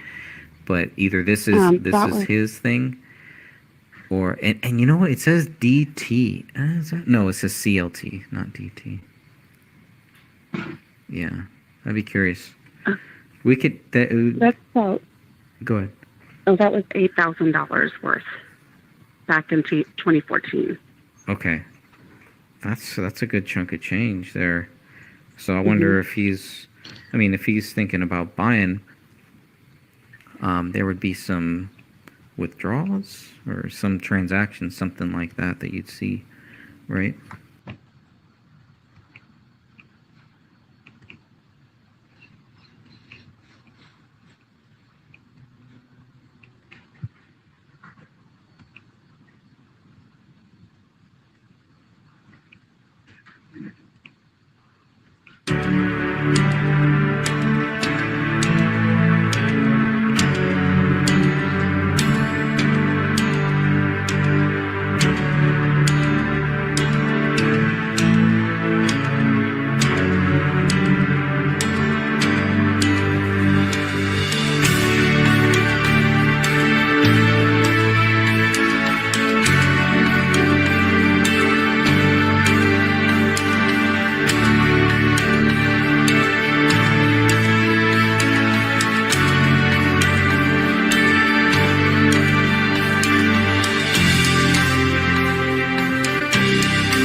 Light the fire. You place the flowers in the vase that you bought today. Staring at the fire for hours and hours while I listen to you play your love songs all night long for me, only for me.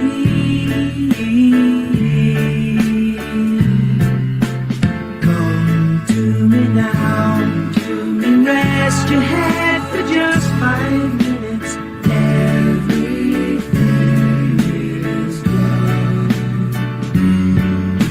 Such a cozy room, the windows are illuminated by the evening sunshine through them, fiery gems for you, only for you.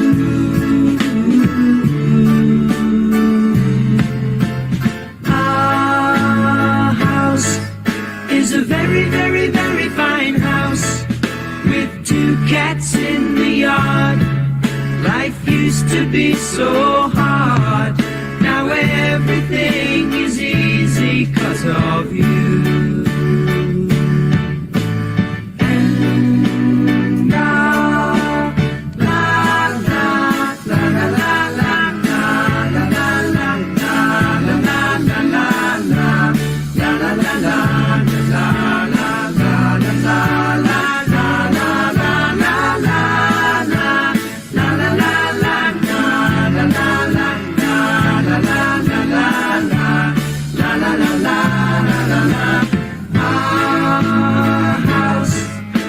very, very, very fine house with 2 cats in the yard. Life used to be so hard. Now everything is easy 'cause of you. And I'll light the fire while you place the flowers in the vase that you bought today.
how people wake up to liberty, and that is the term we all use, right? Wake up, because these things go on all around us all the time, and most people know about everything.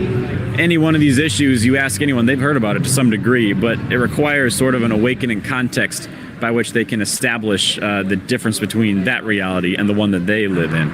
So for me, I was in the military from 2004 to 2009. I was stop lost for 15 months. I was deployed illegally as a civilian for a while.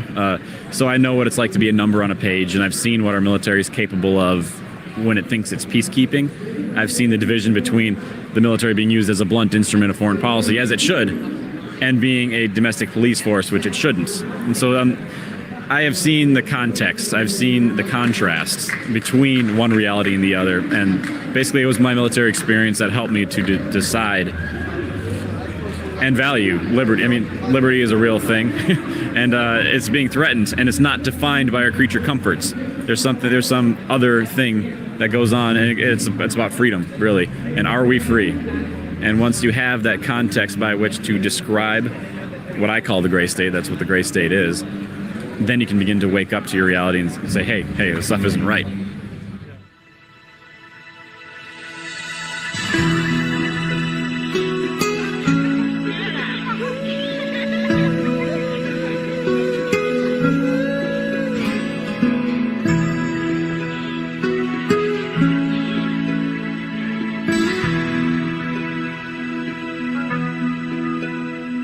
May the good Lord be with you down every road you roam,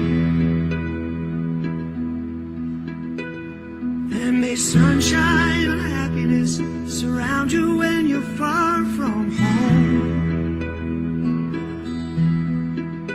and may you grow to be proud, dignified and true, and do unto others as you'd have done to you. Be courageous and be brave, and in my heart you'll always stay, forever young, forever young. May good fortune be with you, may your guiding light be strong. Build a stairway to heaven with a prince or a vagabond, and may you never love in vain, and in my heart you'll always remain, forever young, forever young,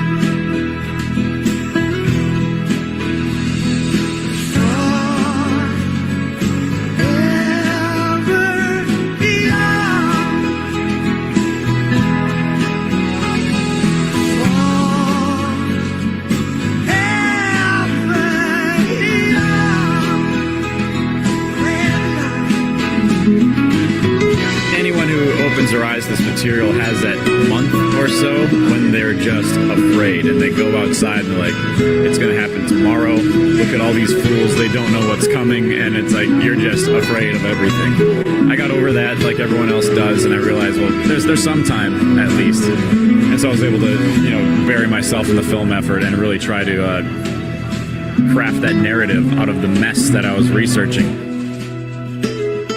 and when you finally fly away, I'll be hoping that I served you well,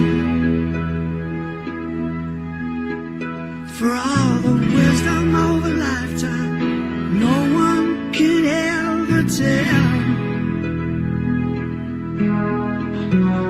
But whatever road you choose, I'm right behind you, win or lose, forever young, forever young, forever young, forever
Now, as far as what scares me about it, well, with what is coming, you and I are aware of this, with what is coming down the pipe, yeah, we are all going to face some very terrifying shit in the next maybe even couple months. Who knows? I'm not a fortune teller. I can't tell you that. But something is coming.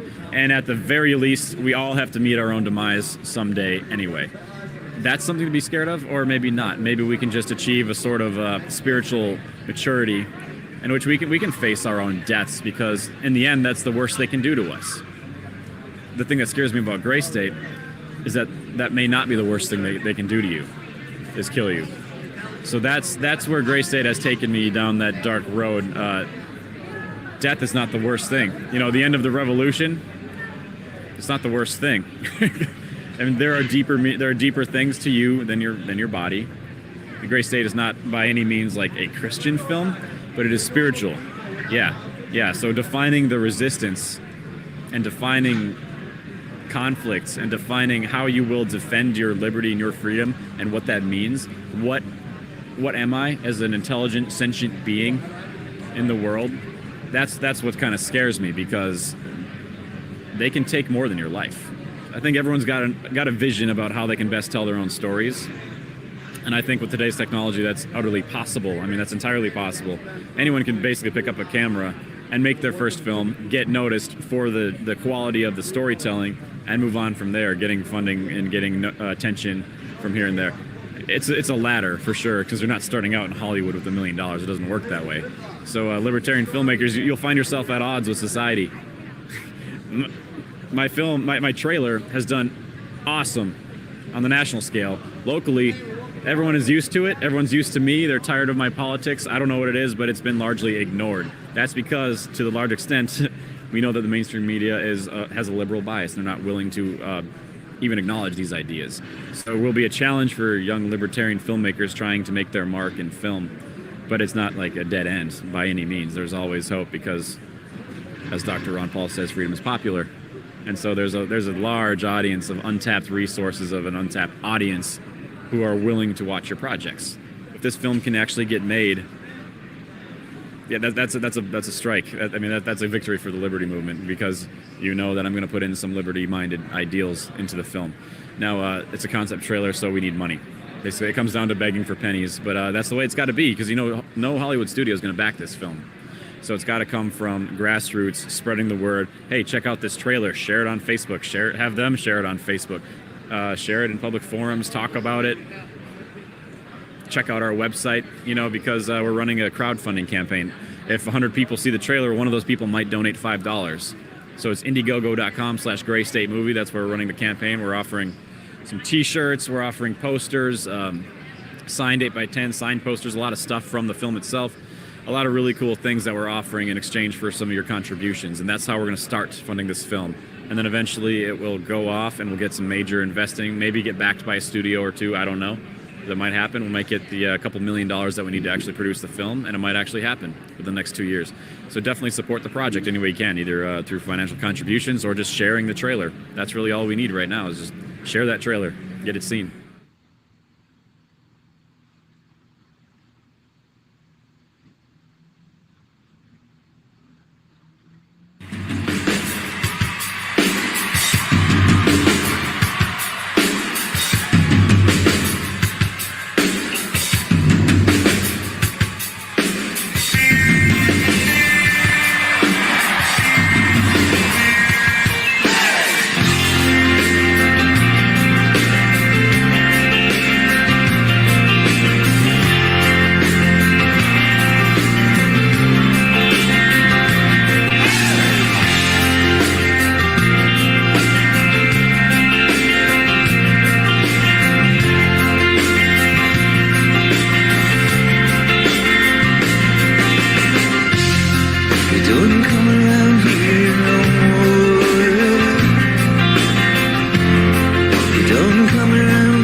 and you darken my door. What are they looking for? Don't come around here no more. Give it up.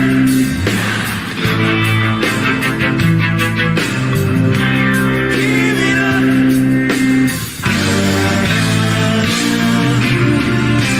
Give it up.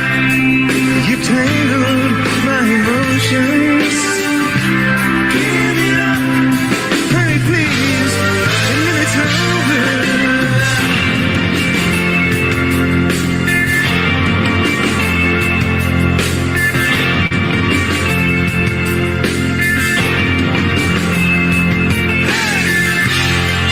Don't come around here no more.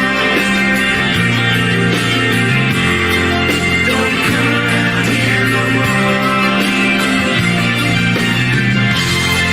Don't come around here no more. Don't come around here no more.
Stop walking down my street.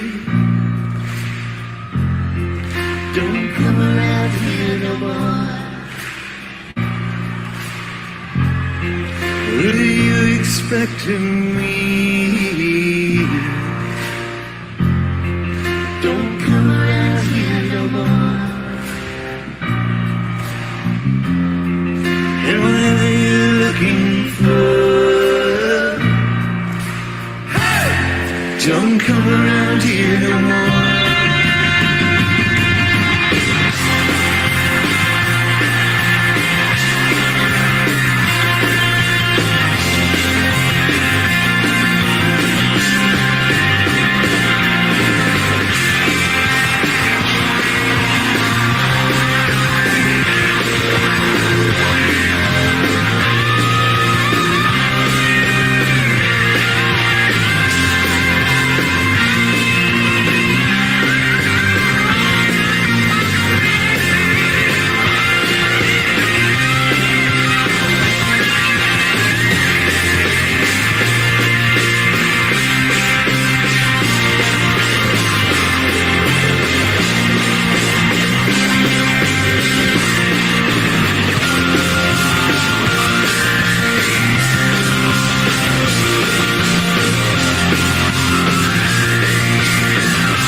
Murder at 1051 Ramsdale Drive. What happened to David Crowley, his wife, and his daughter?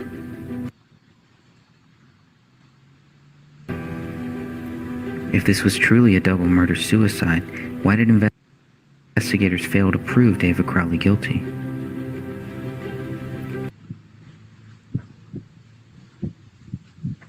Where is the evidence David Crowley killed his wife and daughter? Where is the evidence David Crowley killed himself? Within 24 hours of finding the bodies of David Kamel and Rania Crowley, the Apple Valley Police Department were treating the incident as a double murder-suicide. Authorities cannot prove David wrote Allahu Akbar in his wife's blood on the living room wall. Authorities cannot prove David wrote I have loved you all with all of my heart on a laptop in the kitchen. Authorities cannot prove David wrote Open the Rise most recent version Submit to Allah Now on a notepad in his office bedroom. Authorities cannot prove the dog trap inside the house ate David's right hand, both of Kamel's hands, and their daughter's right arm, since dog feces tests were never done. Authorities did not know about a bullet that rolled out of a living room carpet until they were notified by the cleaning company, 2 days after the bodies were found. That bullet would later be tied to Rania Crowley.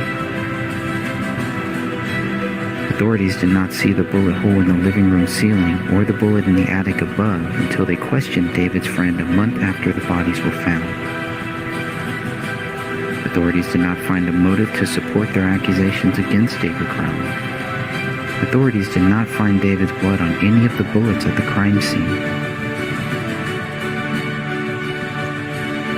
Authorities do not know when David Kamel and Rania Crowley died. What we know for sure is that David Crowley has not been proven guilty.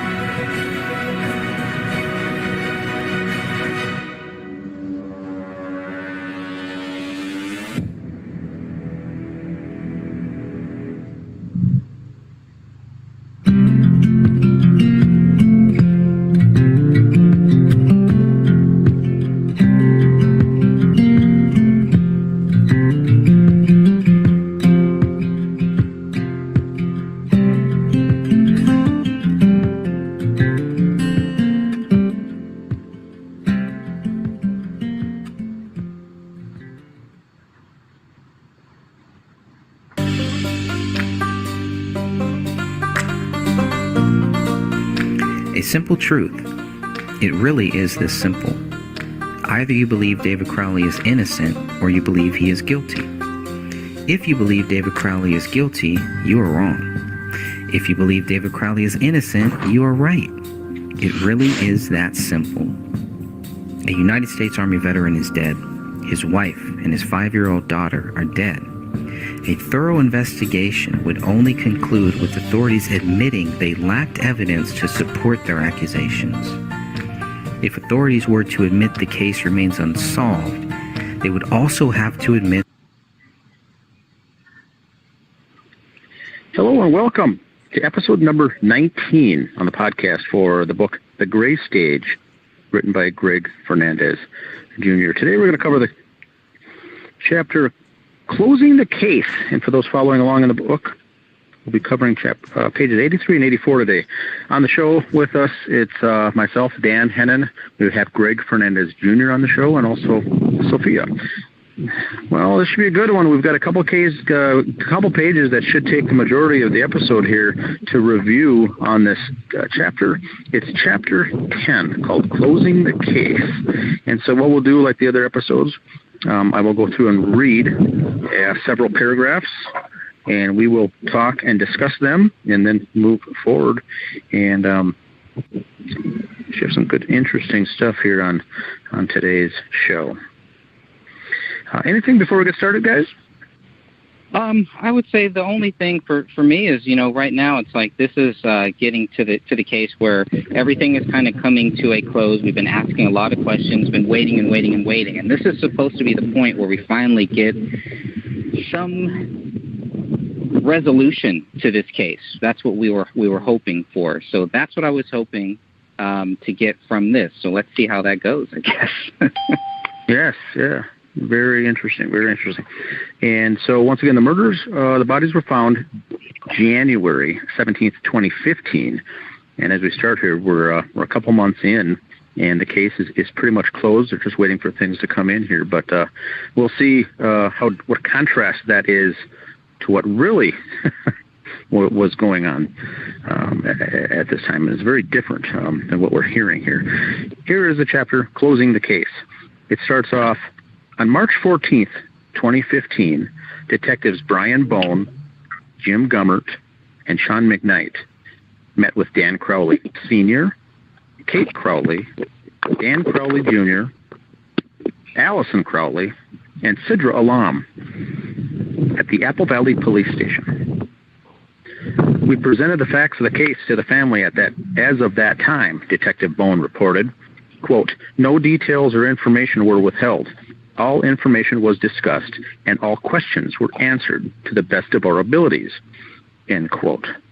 At that time, investigators were still waiting for the autopsy reports, the BCA lab results, and the contents of David's Dropbox account. It wasn't until March 24th, 2015, that Detective Brian Bone received a copy of the autopsy report. As of April 17th, 2015, Detective Bone reported, quote, I have still not received results from the BCA regarding fingerprints, and I have not heard from Dropbox, end quote. Should I stop there and discuss? Absolutely. I think there's a lot to cover there. I mean, because it's very good that on March 14th that they're meeting with David's family, with Kamel's sister. But, they say, we presented the facts of the case as of that time, but there really were no facts of the case as of that time other than what they missed, 2 bullets and a bullet hole that they actually missed. I mean, I hope they told them about those facts. I hope they told them about the whole blood writing. This may have been the first time that the family is learning about that. Possibly. I'm not really sure. I don't know if we know, and I should have double-checked on this one, when they meet with all of them, the way that it reads, I had thought that they met with Dan Crowley Sr., Dan Crowley Jr., Allison, Kate, and Sidra all at the same time, right? That's kind of the way that the police report reads. Yes, from what I know. So that's the way that I took it. But it's like, I mean, okay. First of all, is that the first? Obviously, they've been talking on the phone. We talked about all the back on January 19th, 2015. The police did speak with everybody. They've spoken with everybody by that time. This is the first time that they're meeting them in person, but they don't really have much yet. So it's like, what are they telling them? What are they telling them? Hey, David is guilty because A, B, C, D, E, F, G, because they don't have A, B, C, D, E, F, G at this point. They're still waiting for all of this stuff here that we just talked about. They have nothing. Greg, would it be fair to say on that quote where it says, we got everyone together and we presented the facts of the case, would it be better if he would have said, we presented the details of the case to the family of what we know? Is it the word facts?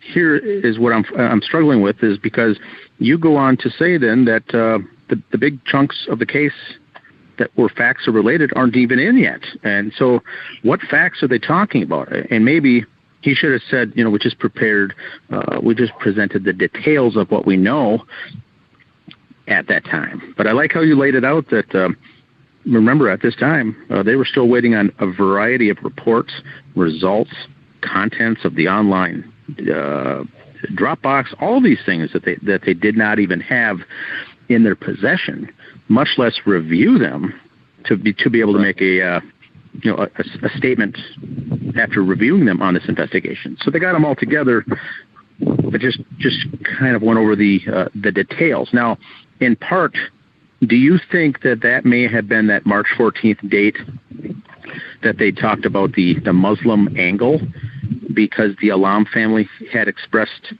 to police to keep that quiet and out of the public? Was that discussed for the first time to the Crowley family on this date, or did they know all about that as well? I don't think that they knew about it until this time. When I spoke with Kamel's sister, it sounded like they didn't really know about a lot of this stuff. Now, maybe it's possible that they did. I know that they did not tell the family right after the bodies were found. They definitely waited days, if not months, if not weeks, if not months, whatever. They did not tell them that had happened, that there was all of this angle, the blood writing and all of that stuff. So that was what the whole Quran. I know that they gave the Quran to Kamel's sister on March 14th. She kind of read through it, and that's where they got the whole prayer, what is this? Obviously, it's stuff they could have figured out. They didn't need her to figure out what page the Quran was actually open to, et cetera, et cetera. But I think Kamel's sister was able to verify that was Kamel's Quran and maybe give them some more details about that. But that was kind of my understanding, is that this is really the first time that the family is really learning about that. Hopefully that's wrong. Hopefully that happened on January 19th is when that should have happened, because the cops spoke with everybody from the family on that date. So by January 19th, 2015, the family should have known about the whole Quran, the whole Muslim angle, basically, the whole blood writing and all of that stuff. So. And the other thing I'd like to get through for the listeners that may or may not be familiar, Sidra Alam lives in Texas, outside of Waco, with her parents. And this is the first time that she or any member of the Alam family comes up to Minnesota to actually be there in person since the deaths. Correct? And this is almost 2 months later. Right. Now the mother was receiving help for her cancer treatments and didn't even know of the killings potentially at this point. The father was spending all his time with the mother in hospice and at the hospital, and didn't have time. And so they kind of gave it to Sidra to take over, come on up to Minnesota, fly up, attend this meeting. And then on the other side, you've got Dan Crowley Sr., the dad of David, and Kate Crowley. Remember, these two were divorced, both living in Owatonna, Minnesota, which is about a 45-minute drive south, but they were divorced, had to come together and do this.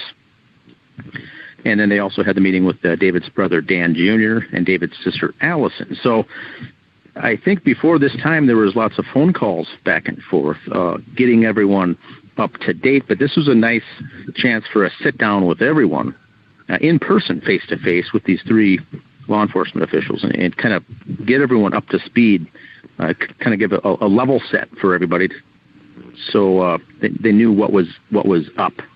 Was that your take on this as well, Sophia? I believe so. I mean, as far as we know of, Sidra hadn't been up there until this date. Then we know that they had sat down and met with the family a few days after the bodies were found, but they hadn't met with Sidra. They had only been speaking with her through the telephone.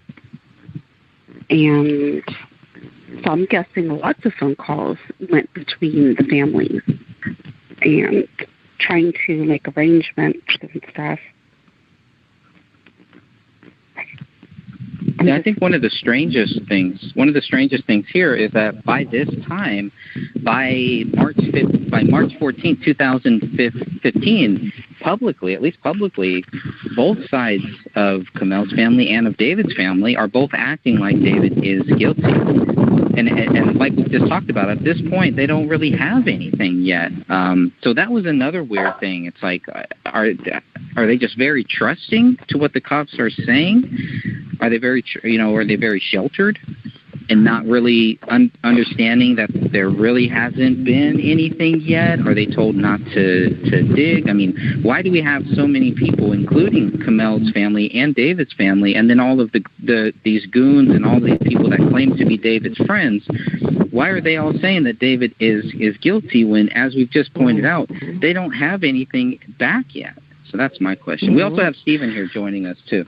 Oh, hey, guys, I'm sorry I was late. I've been busy. How you doing? I'm listening in. Yeah, there's agendas. The police are intimidating to most people, even myself as a former cop. I don't like talking to cops because it is intimidating. It's we used to look for always the bad things, but also, what's going on there. People were directed. Yeah, so everyone was, agreeing with the official narrative, basically walking lockstep with what the police were saying, whether it was the news, the media, the reports we saw in the online articles about this case, the justice page, the folks there was, there's only a handful of us that were, saying that something doesn't add up here. But, we kept getting that backlash from those folks who were saying, why would you doubt the police? You think there's some kind of a cover up, or why are you thinking that way?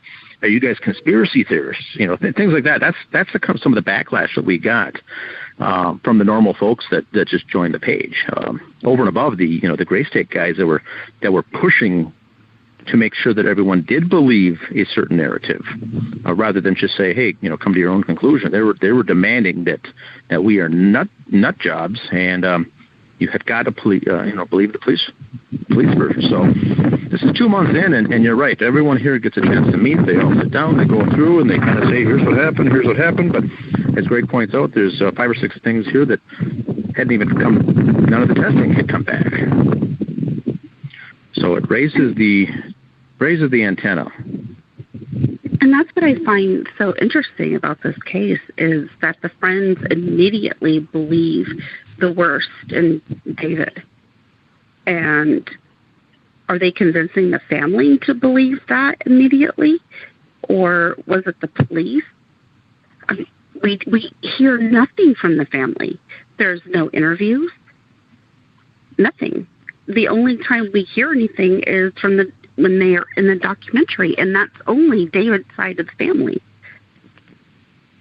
So we have no idea what they're thinking at this moment, and if they immediately believed the worst, or if they had to be convinced. Everything's such a mystery when it comes to this case and the families. And it would be nice to know if they had to be convinced or if they were just willing to believe the worst. I mean, it would be sad if that's what happened. Yeah, one of the things I mentioned in the first article that I wrote, and this was like 9 months later after the killings, bodies were found, is I said it was surprising that there wasn't a statement released from the family, an interview, a press release, a conference, here's the family coming together and it's this awful thing, and here's our thoughts, and here's what we would like the public to do. Nothing came out. So everyone was confused because there were no answers, and the only answers we had was just some, just details of the case, and then assumptions of what happened, and then it dropped off. There was nothing in the media. Weeks after this happened. Now we're talking two months later. This had already been down the memory hole here locally in the state of Minnesota. No one was talking about this case at this point. It dropped right off the radar altogether. So like I said, none of these results were back. The contents, the Dropbox, and so the investigation really hadn't started yet. The basic cursory things that they saw were all took place, and of course you're going to look at a scene like that and assume various things like they did, but it sounds once again that they had already their minds made up and they were waiting for these reports to come in just as a formality to be able to close down the case is how I took it. They weren't waiting to say, hey, let's dig into this and let's really find out what was going on. Their comments were, well, when those reports come in, we'll review them and add them to the file, and it's not going to change anything, but we have to go through a checklist to complete everything. So very interesting. Don't you think that they would have reviewed those files and said, hey, things aren't adding up to our official narrative? Or did they just look at it, say, yep, we received it, and stuck it into the database? Well, I think they would have reviewed it, but it may have been just a cursory look at it. Maybe Stephen can answer a little more on this too, but I don't think they dug in like what we did and analyzed every page of every single document and then started cross-referencing and finding out that things didn't match relating to phone records, bills like that, text records, and the cross-referencing of where people were when they said things, what they were doing, and you find out later that these the phone records and such didn't match up. In fact, they were wrong. And so I know for a fact that none of that was cross-referenced at all. We were the only ones to do that section, to that piece. Oh, yeah. I mean, you're absolutely right. And let me answer that. I'll digress, just going back a step on that last thing you were going on. There's three things with law enforcement. It's, laziness, experience, and they don't have that kind of experience in this case, or an agenda inside or outside. I mean, as a PI, and I'm working cases now where we do find things like that, so it's one of those three. But going back to digress a little bit with the family, and dealing with the Carringtons, the Yosemite case, and then also I dealt with Chandra Levy's case for a short time, is that unless the family is guided, almost you need a public relations person in a big case to guide you and say, come forward. And we don't believe the police agenda, and we don't believe our son did this savage, suicide murder thing. And so I've seen that where Mr. Carrington had to have the Levys when Chandra was murdered in D.C., and I remember meeting with the Levys in Modesto, and he told Carrington just told him, you have to get out there and get in front of the camera. And so, they believe the agenda or not, but, if they didn't, they should have stood up there and go, our son didn't do this, Very interesting. Yeah, it's a kind of that's, and they do believe the cops, and they trust the cops, and they should trust the cops. But, this situation, no, absolutely not. This thing's terrible. Well, Stephen, like Greg was, go ahead.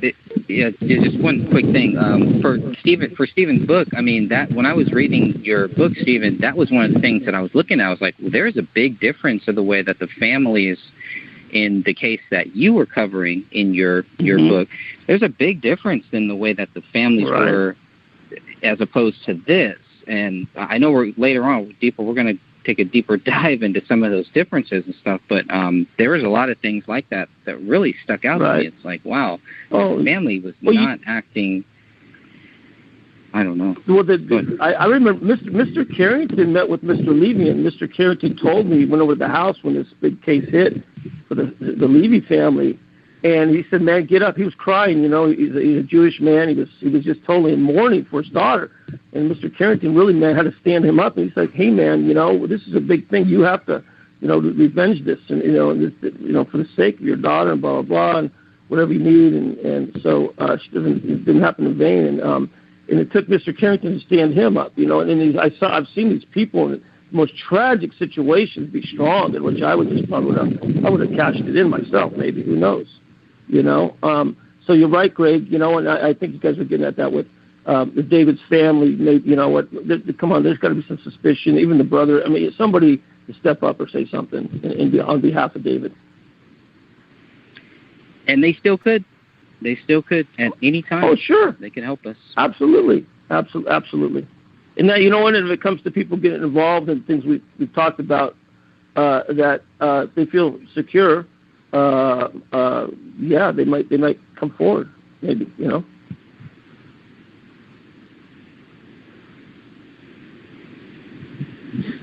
Yeah, there was no vigil held or an announcement of the memorial service or things we can do. What can the public do? There was no coming together of the family, and I think that also lends to the fact that they weren't as close as what many say. This is Dan and Kate now, the divorced parents of David. This I think leads one to go down that road too. That things weren't all on the up and up, or good. Honky-dory, I should say, between the two. Of course, they got along, but it kind of exposed the fact that they didn't come together and do a joint press conference, a joint release, something, that you usually get the crying parents in front of the microphone kind of a thing, and asking for the, support and come forward and, do a vigil or something. There was nothing like that. What about short memorials, crosses, flowers, things like that on the front lawn? How much of that was there? For like a child or anything, Nothing. No, there was nothing. There was someone set a teddy bear or some flowers on the front steps, but this is a little 5-year-old girl that was killed, usually in Minnesota. Oh, here. That's a big thing. There's a outpouring of support. The town kind of shuts down. They rope it off, and they have a memorial. There's candles, vigils. There's things, people talking about memories, standing in the front yard. And there's always a big gathering of people. Here was very quiet, nothing happened, nothing was said, nothing was mentioned. And the crime scene tape was taken down, and it was opened up again, and the house, and I don't think there's many, people were driving by, I think, looking, the neighbors said, at the house and at the home, but there was no big outpouring of, support from family, neighbors, and everything else, because we had this awkward murder-suicide. Sure. Who are you going to support? What do you, there could have been something for Rania, because she's obviously the victim in this case. Oh, yeah, so there was nothing what even about, for her. Yeah. Stuffed animals, Yep. No, and nothing interviewing other, families of kids her age, or, this is terrible. We knew the child went to, kindergarten with our kid. Dan, it's nothing right. at their totally school, right on it. At her kindergarten school, I don't think did anything. That's what I mean. This thing it was got very shut down. odd to begin with. You know what? Yeah, you're principal of the school she went to. You don't think you're going to do something? And Bret Hart with the Marshall case, he did a big thing, right, Greg? Dan, you guys know about that. I mean, the football field, that big thing. Release all these balloons and. Oh my God! You saw it. They had a cat run. The whole thing, man. Run, You know what? Yep, they did. And see, that's you guys are right on. It's just, and it's the same sad kind of case. There's children that have been killed. And why? And this is America. This is not, somewhere else. This is how we do it here. And the other thing, Greg, I think that Dan, you were there when you were at something, and you saw that they were claiming that Rania was a victim of domestic abuse or something, or a victim of domestic violence. Domestic violence. It was an event to help raise awareness for domestic violence, and they showed a slideshow at the end of the presentation of all the various children in the that passed away or were killed that year, in that calendar year, I think 2015. At the very beginning, they went in chronological order, is where we saw the Rania and Kamel, and it showed a big photo of victims of domestic abuse. And that's when I talked to the presentation, person after the fact, just to say, that case isn't over yet. We don't know what happened.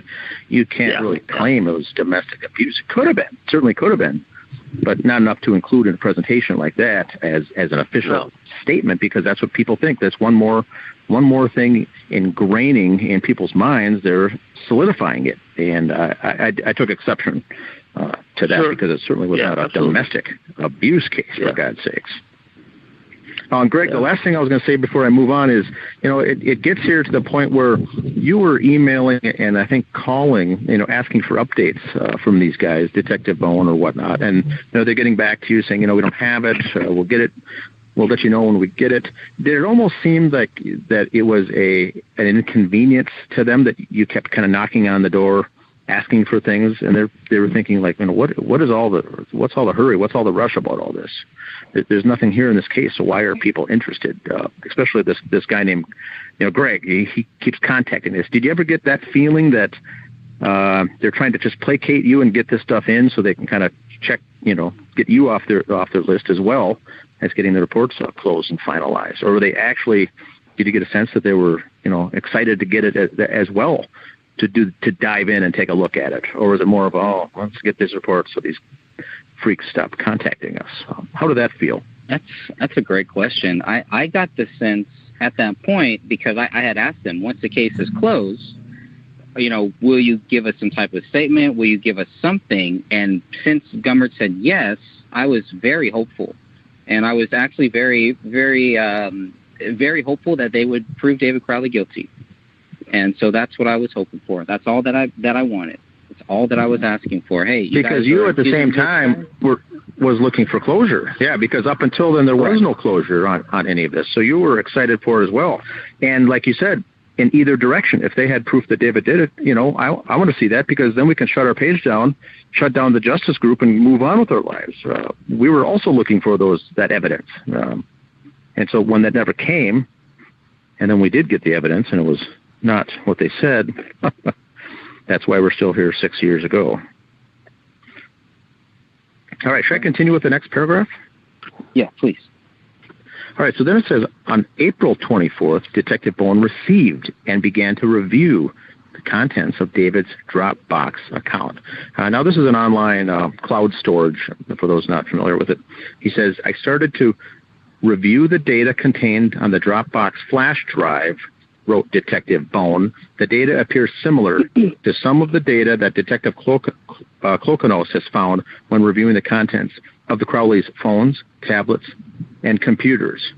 And so what this alludes to here, I think, to summarize for the listeners, is they got the access from Dropbox to get David's info.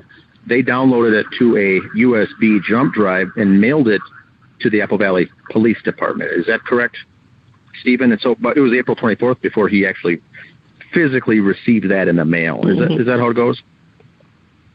I believe so. So, okay, so they got it and they start reviewing it there. And he said, by quick looking at it, it appears to be similar to some of the stuff that they found when dealing with the other things. And so that was very similar. Then we get, it says, by May 5th, Detective Bone had fully reviewed the Dropbox files. He says, the information I found on the USB drive was old data containing information about David Crowley's businesses and the projects he was working on. I did not, quote, I did not find anything of pertinent value to this case on these files, end quote. Anything there to review? They found what does he mean by this case? I mean, does he look at this case as a suicide, homicide, or homicide, or I mean, what was he looking at that would have sparked his interest in another direction?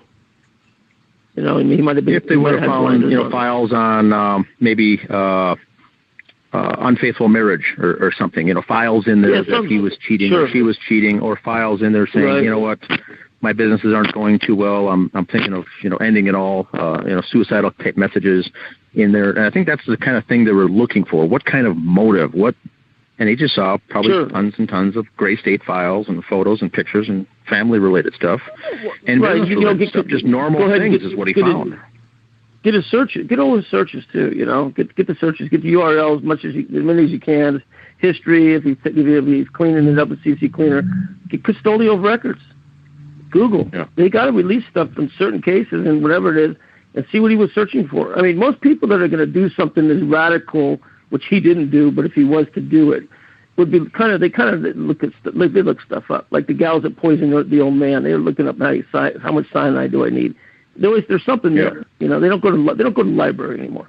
So I mean, searches are huge. I would have looked at the searches almost. I would have had somebody look at the searches totally. Something there. I mean, whatever. That's and that pretty, I think they would have done with they had the laptop, so that would have been given to the Dakota County Electronic Crimes Task Force, right, to be able to do that. And that also would have been Klokanos who was handling that. So he's saying basically here the files that he's looking at from this jump drive were very similar to what they found on the laptop. And with those two things combined, they found really nothing that stuck out regarding anything. Motive. Right. I think it looks like the result was they just found what a normal young father running a business would have on his laptop, on his online cloud storage. It was nothing jumped out. And so now the next paragraph, it gets to be interesting. Let me say one thing, Dan. Yeah, go ahead. The way that Stephen, the way that you phrase us, where you're talking about this case. That's something I haven't really thought of too much because, yes, at this point, this case is not about whether David Crowley did it or not. This case is about looking for anything that would help them show that David Crowley did this, right? So when they say that they didn't find anything of pertinent value to this case, if they were still open to the question of David didn't do this, that would be all this would be pertinent to this case. Sure, absolutely. Okay. You kind of reverse directions a little bit, but don't totally go off the map and say, well, there's going to be something that just sparks. I don't know, and it's not going to be like, hey, how do you kill yourself and your family? And it's Googled 4 times last year. It doesn't work that way. It's other things like that. But, I mean, we know that he didn't do it, and it's just, I mean, there's nothing more I can say about that at this time, But they're also looking for things that would substantiate and beef up their own narrative. Mm-hmm. And they did not find anything to beef up their own narrative. So basically nothing pertinent. Plausible deniability, and I mean that stretches it all the way across for them. We don't see it, smell it, hear it. It ain't there. We have no witness. And the fact is that after learning this today about no memorials on the lawn and everything else, and there's no public reactions or fundraisers or vigils. It just tells me more. This thing is, totally controlled. I mean, listen, Danny Mason and all these guys, or whoever we think, or whoever's involved, we don't know who's involved, but the guys that seem to stick out to me, personally, I'm saying this myself, is that they got away with everything else, going in the house, everything else. Nobody knows about it. The media's not covering it. The family's not questioning it. It's a lot bigger than those guys, or whomever went in there. Now, here's where it gets interesting. The very next paragraph is where the tide turns a little bit. He says, quote, "I did locate a journal," Detective Bone continued, "which appears to be authored by David. The latest dated journal was dated September 10th, 2014 at 21:07 hours. After looking through the journal entries, Detective Bone, quote, "did not find any indications of what may have led to this incident." And he continues and says, "As of this time," Detective Bone concluded on May 5th, 2015, "I do not have any information about what may have led to David shooting Kamel and Rania and then committing suicide." Detective Klokonos still has the computer forensics that need to be completed as part of this investigation. The case will remain active until all computers, phones, hard drives are able to be processed for potential evidence of what caused this incident to happen, end quote. Now, there's a lot there. Yeah. You want to start with this one, with a broad brush. Stephen or Sophia? Once again, there's no proof. There's nothing backing up their motive and their official narrative. And so I'm just baffled at the fact that they can still continue to say that it was a murder-suicide. Everything that they had thought in the beginning, like that it was a financial reason for David to commit murder-suicide. Well, they got the finances back, and there was no proof of that. And then they thought, well, it was drugs. And they get the talk screen back, and there's no proof of that. Everything's been knocked out. But yet they continue to stick with their official narrative. Exactly. It's all about the very, very fuzzy. You can't find it. There's no motive from David doing this. The motive is coming from somewhere else. Correct. Yeah, these journals, right? These journals were supposed to give us something, and there's nothing in any of these journals. Yeah. This is the journal that they're mentioning. If they're mentioning it, then it's pertinent to their case. But they once again, nothing in there. I mean, that was a big thing because we had heard about journals and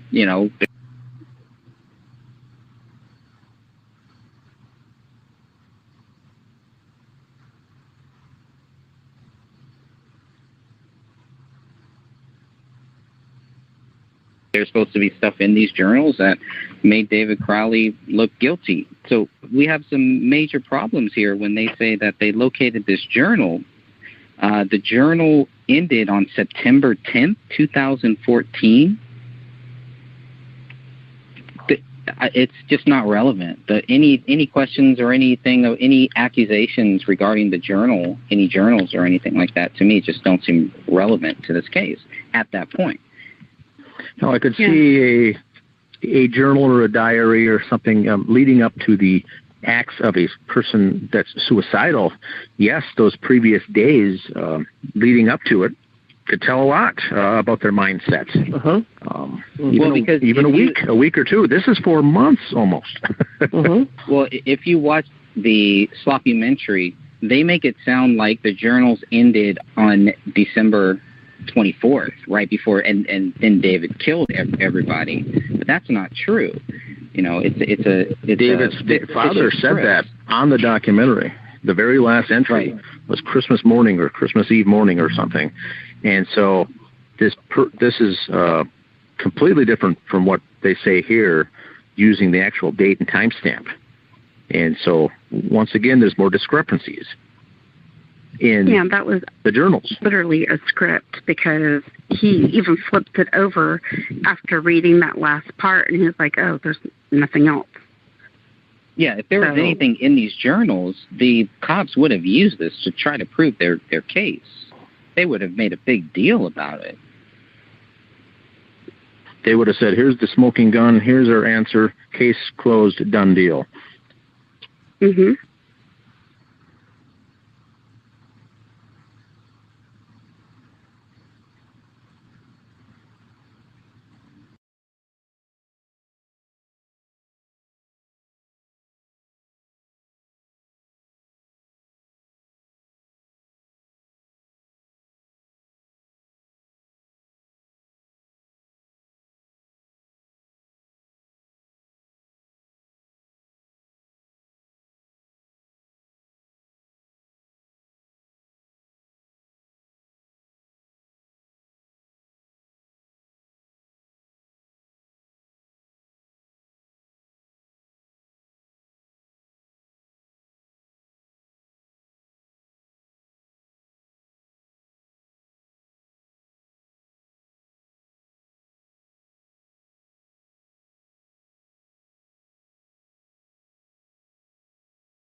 Now, this one on Monday, November 3rd, 2014 at 4:43 p.m. is very interesting because not only of the picture that you're going to see here, look at this picture here. You can see where Brett Malay's house is, and you can see how when David is looking out from his house, you can see where those windows are. I know the picture may not be as good as if you actually had the PDF. Even in the PDF, it's still a little blurry, but it's a lot better in the PDF than probably what you're seeing here on the screen now. But if you look to the left, where the left of this photo is, that's where Brett would have been when he saw David on December 24th, December 25th, looking out the window, and they looked at each other, made eye contact, etc., etc. So this was an interesting quote from November 3rd, where David is saying, "Everything is so still, it's like being watched. Yeah, I see you too." And that really stood out to me just because of, we know that Brett Malay is the last person to have seen David, claiming to have seen David through that window. But the way that it was written, it made it seem like it was, directly. But you can tell by this window it's not directly. It is to the left of David's view. And the windows are not that close, so Brett may have saw him, David may not have saw Brett. Or Brent, Brett, / same thing.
This is the billionaire meetings in Austin, and then Al and Suze is what I kind of titled this one. So here he writes on August 5th, 2014, BX stuff to the garage, Gray State swag tubes off to billionaire meetings in Austin.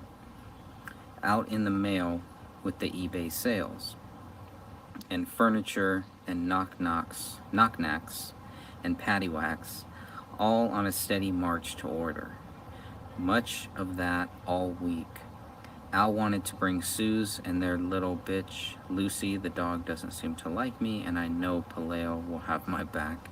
We deflected that too, but holy moly, the enemy is at the gates.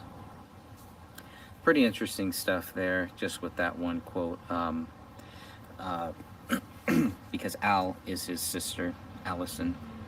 Suze is Allison's girlfriend, and then their dog. And I believe this is kind of because a few days from now is going to be Ranya's birthday party. So it's kind of like they were trying to quote unquote deflect them coming, but we know that in the end, at least Al and Suze are both there at Ranya's birthday party. So I thought that was pretty interesting. So there's a lot of good, interesting quotes here from David's Day One Journal from August 5th. And here is another one, a big one. Tuesday, August 5th, 2014 at 7:58 p.m. So much happening. I can find the energy to write about it this week. Final prep for the 10th, which is Ronnie's birthday party, and sort of our unveiling from the distance everyone has perceived in us. We have been met with challenges of vampiric energy demand from dysfunctional relationships, friends, family.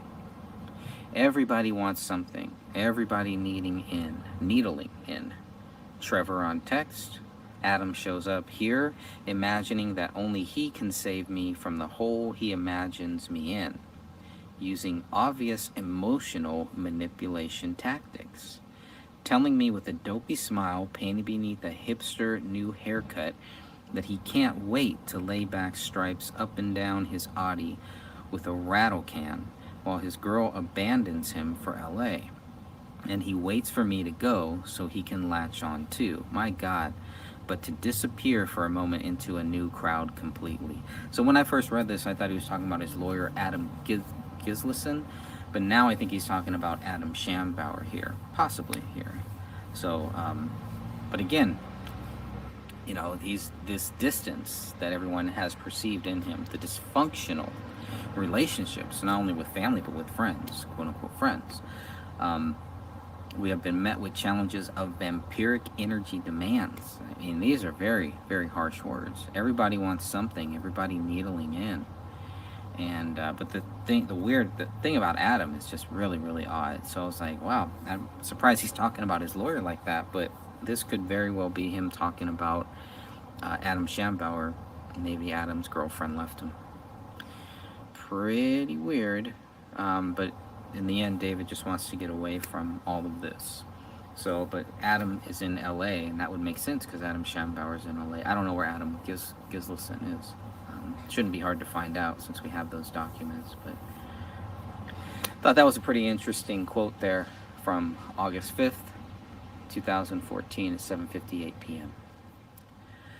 Here he also writes about Sean. He says, Sean plagues me with vague texts. You there? And every time I know it will be a warning that he has been kicked out by his girlfriend and is expecting my door to be wide open. God, he showed up at my house with his kid and the little dog too, no doubt.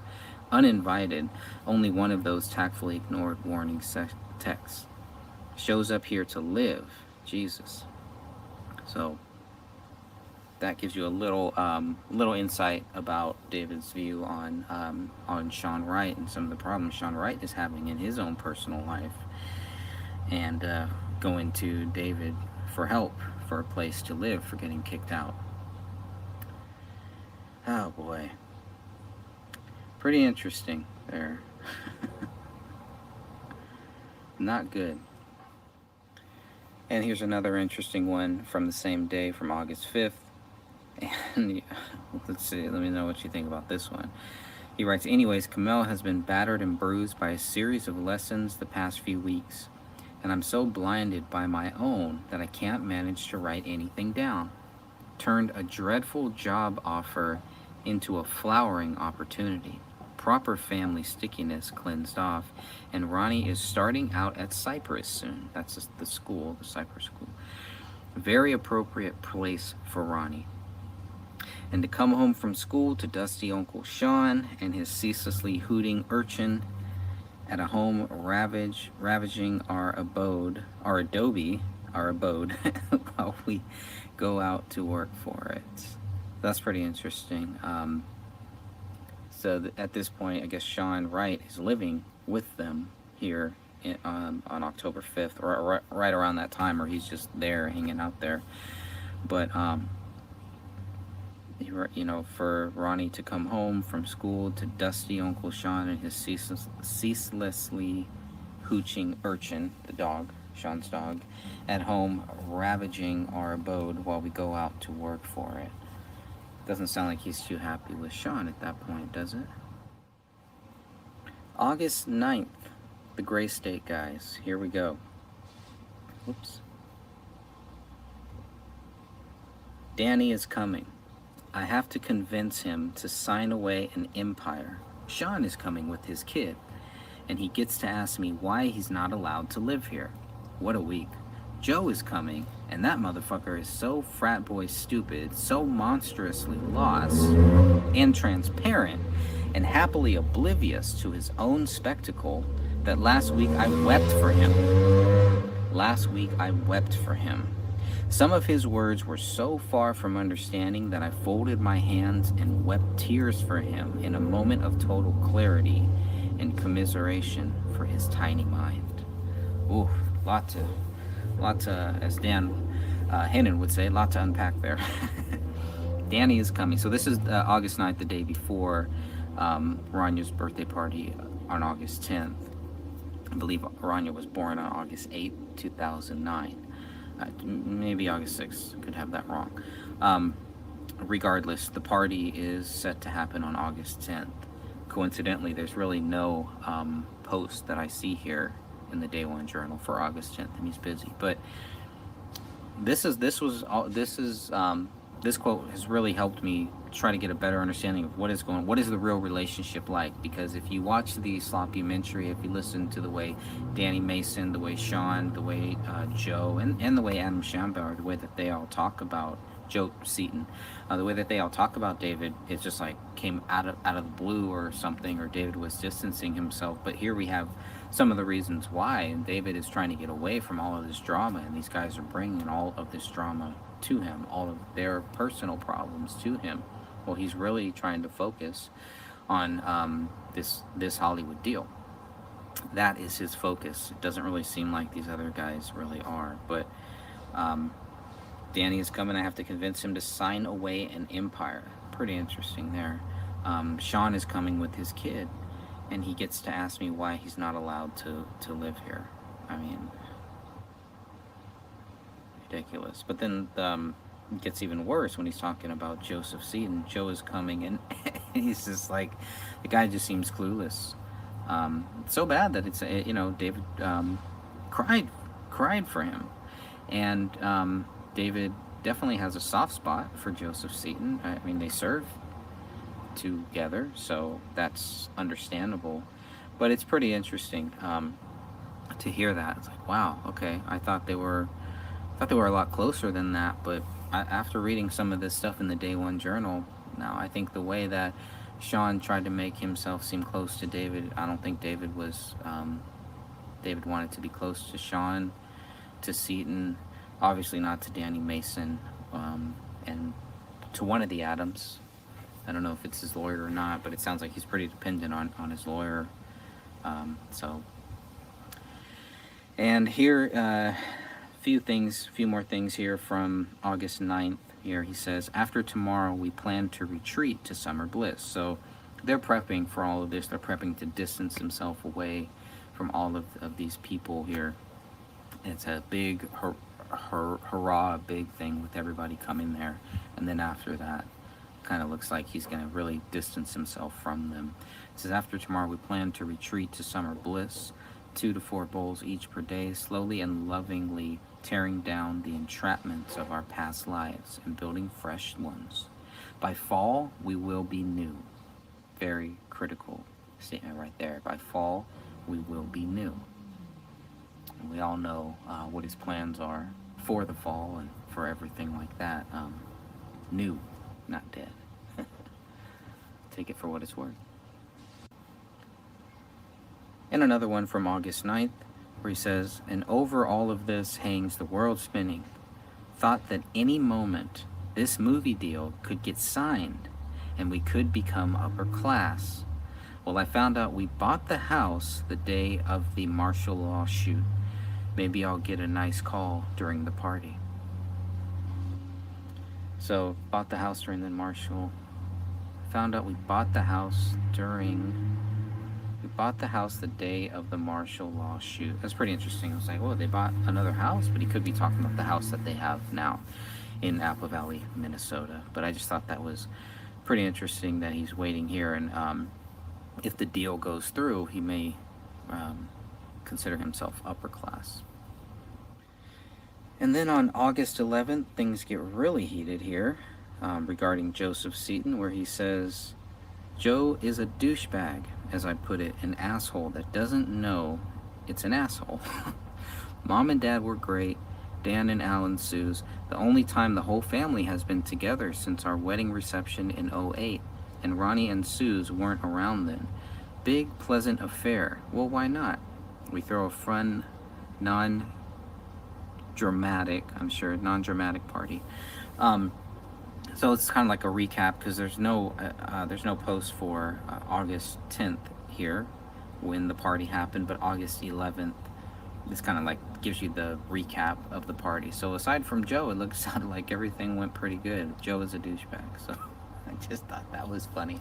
This just seems like a guy who doesn't really know, it's kind of clueless and doesn't really know his own place in reality. I don't know the best way to describe it, but whatever it is, there's definitely the tension is mounting, the tension is growing between David and Joseph Seaton. Joseph Seaton may not even know it, but it's coming. All right, so here's a good one from September 8th. The universe may want me to destroy Danny Mason since he has given indication that he wants to stand in my way. What a fool. The garage sale is finally over, and I can recover from the madness. It was a fun time, in fact, and we got to meet many of the neighbors. Good impressions all around. Sold $5.5K worth. Wow, I sold over $5,000.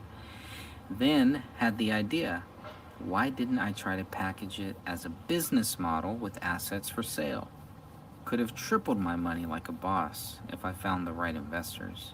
What a bummer of an idea to have right after selling it all off. So he sells off a lot of stuff. Now you can still see, if you look at the crime scene photos, you can still see all the stuff that David Crowley did not sell off. There's still a lot of data in those, a lot of props, a lot of things like that he did not sell off, that is in his basement.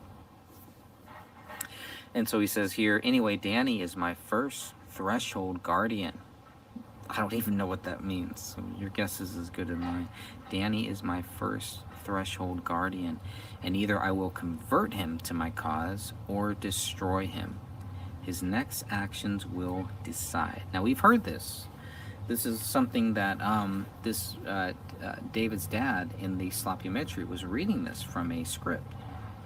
Not in the proper context, maybe. I don't know what my first threshold guardian is. It could have been edited, so David's dad could have read the whole quote, and then the Sloppymetry team just kind of edited this how they wanted to make it seem, maybe a little bit worse than it was. Whatever, I don't know, but there it is. That's the quote in full context. Context is king. Context matters. Okay, and here is what David writes on September 21st, 2001. He says, Danny is still stonewalling me on this release document. I do not care. If he wants to burn up his energy, fine. I am getting my legal ship in order, an expensive ordeal. BX is mostly gone. Mitch and I are amicable, and he signed his release, which was the big thing all along. So, Mitch is signed. There it is. It's done. Waiting to go. But Danny August Mason is still stonewalling him. Alright, and here's what he says on September 21st about Kamel's family. Lots of housework to do, and Kamel is really helping out and loving it. What a treasure she is. We are working on healing her from some daddy issues that are turning up while her mother goes through cancer. The emotional cling they, Anjem and Sidra, they have on my wife is never ending. And if it weren't for poor Nalia being used as a tool for their manipulating games, it would be a joy systematically shutting down these dysfunctional relationships. It is amazing the clarity one has with a little distance. Geez, what else?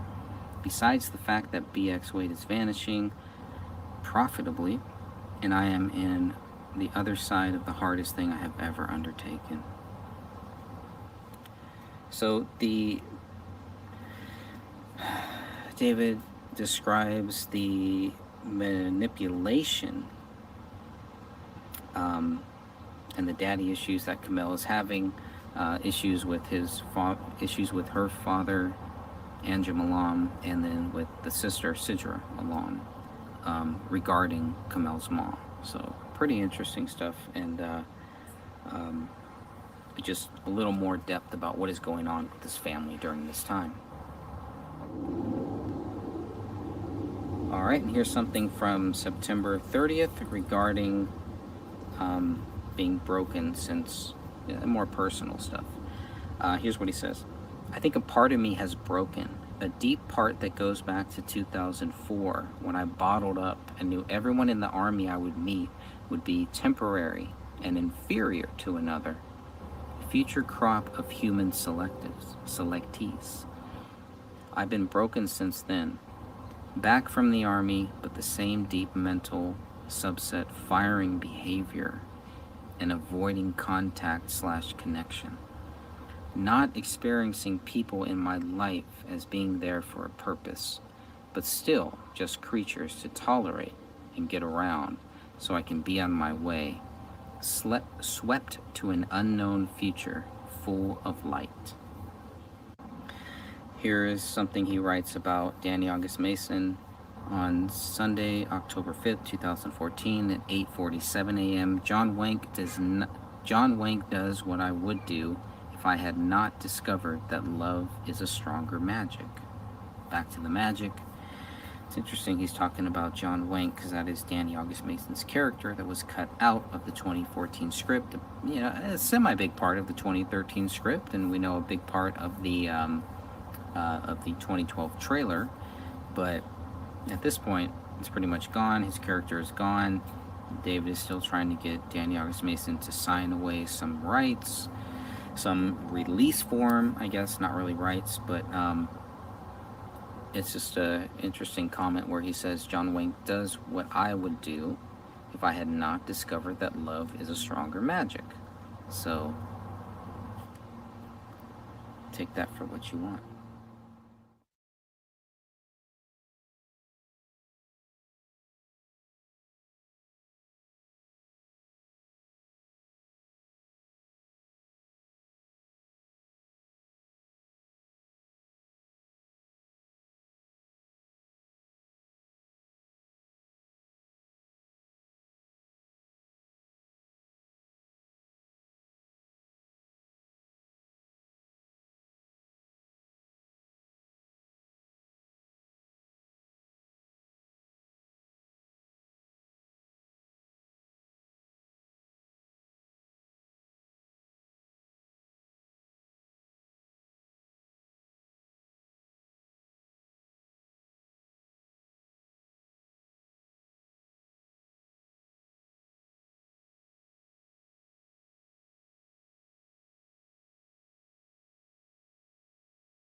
and just talking about some of the things David Crowley has said about people. Here's one.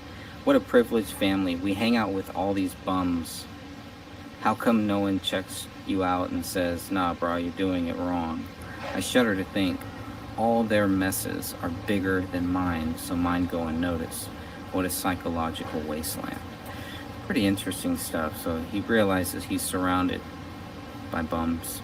I don't know who he's talking about. He's not very, he doesn't say I'm talking about these 4 or 5 people, but obviously my first train of thought went to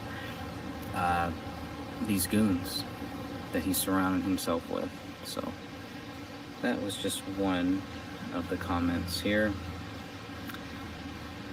Let's see, another one. Hanging out in Edna, making notes for Gray State Climax rewrite. Tonight seems like a juvenile approach to a film. See these rich people, watch what happens when we take their shit away. Oh well, get it done. People like it that way. Leave finesse, and then your experience is tempered enough to actually make it. Anyway, other things. Still in an existential fetal position, but getting through it. He mentions this fetal position a couple times in this journal too. But he says, but getting through it. Doesn't matter what you have, as it turns out. If you're not happy, then you're just not. Pretty dumb. Yeah. Smart guy. Here's an interesting post that David Crowley posted on Sunday, April 20th, 2014 at 2:37 p.m. Easter at the Andersons. It is what it is. Nice people, good food, but not much actual contact. At least with us. What can you do? That's just the kind of who we are. So Easter, Passover, I know a lot of Christians still call it Easter. You know, a lot of my Christian family still does too. But really it's Passover, but that's cool. Same thing, I'm assuming it's the same thing. Hopefully, we're talking about Easter, we're talking about Jesus Christ here. But you know, I can totally relate. You know, nice people, good food, but not much actual contact, at least with us. And sometimes, you know, it's hard to make contact with people, to connect with people, or just to get the conversation going, to get it started. Sometimes it can be really difficult, so I can totally relate to that. And, you know, sometimes it's just not a good fit, I guess. But I don't know who the Andersons are, but it just sounds like they're kind of there, but they're kind of distant and everything. But, so anyways, I just found that quote pretty interesting here. It looks like in the photo they may be praying, and Rania may be praying here too. I could be wrong, but yeah, I mean, one of the other things I'm looking for are the Christianity, the evidence of David's Christianity, trying to understand that a little bit better. And every Christian is different, you know. I mean, I can't really come down on David. Oh, he's not this type of Christian, or oh, they say Easter instead of Passover and stuff. You know, I have to look deeper beyond all of that. And one of the hard parts of this case has really been trying to take my personal feelings out of it. And I'll tell you, this day one journal really challenges me with that, because it's very easy to relate to some of the situations and to some of the things that he's doing in this journal.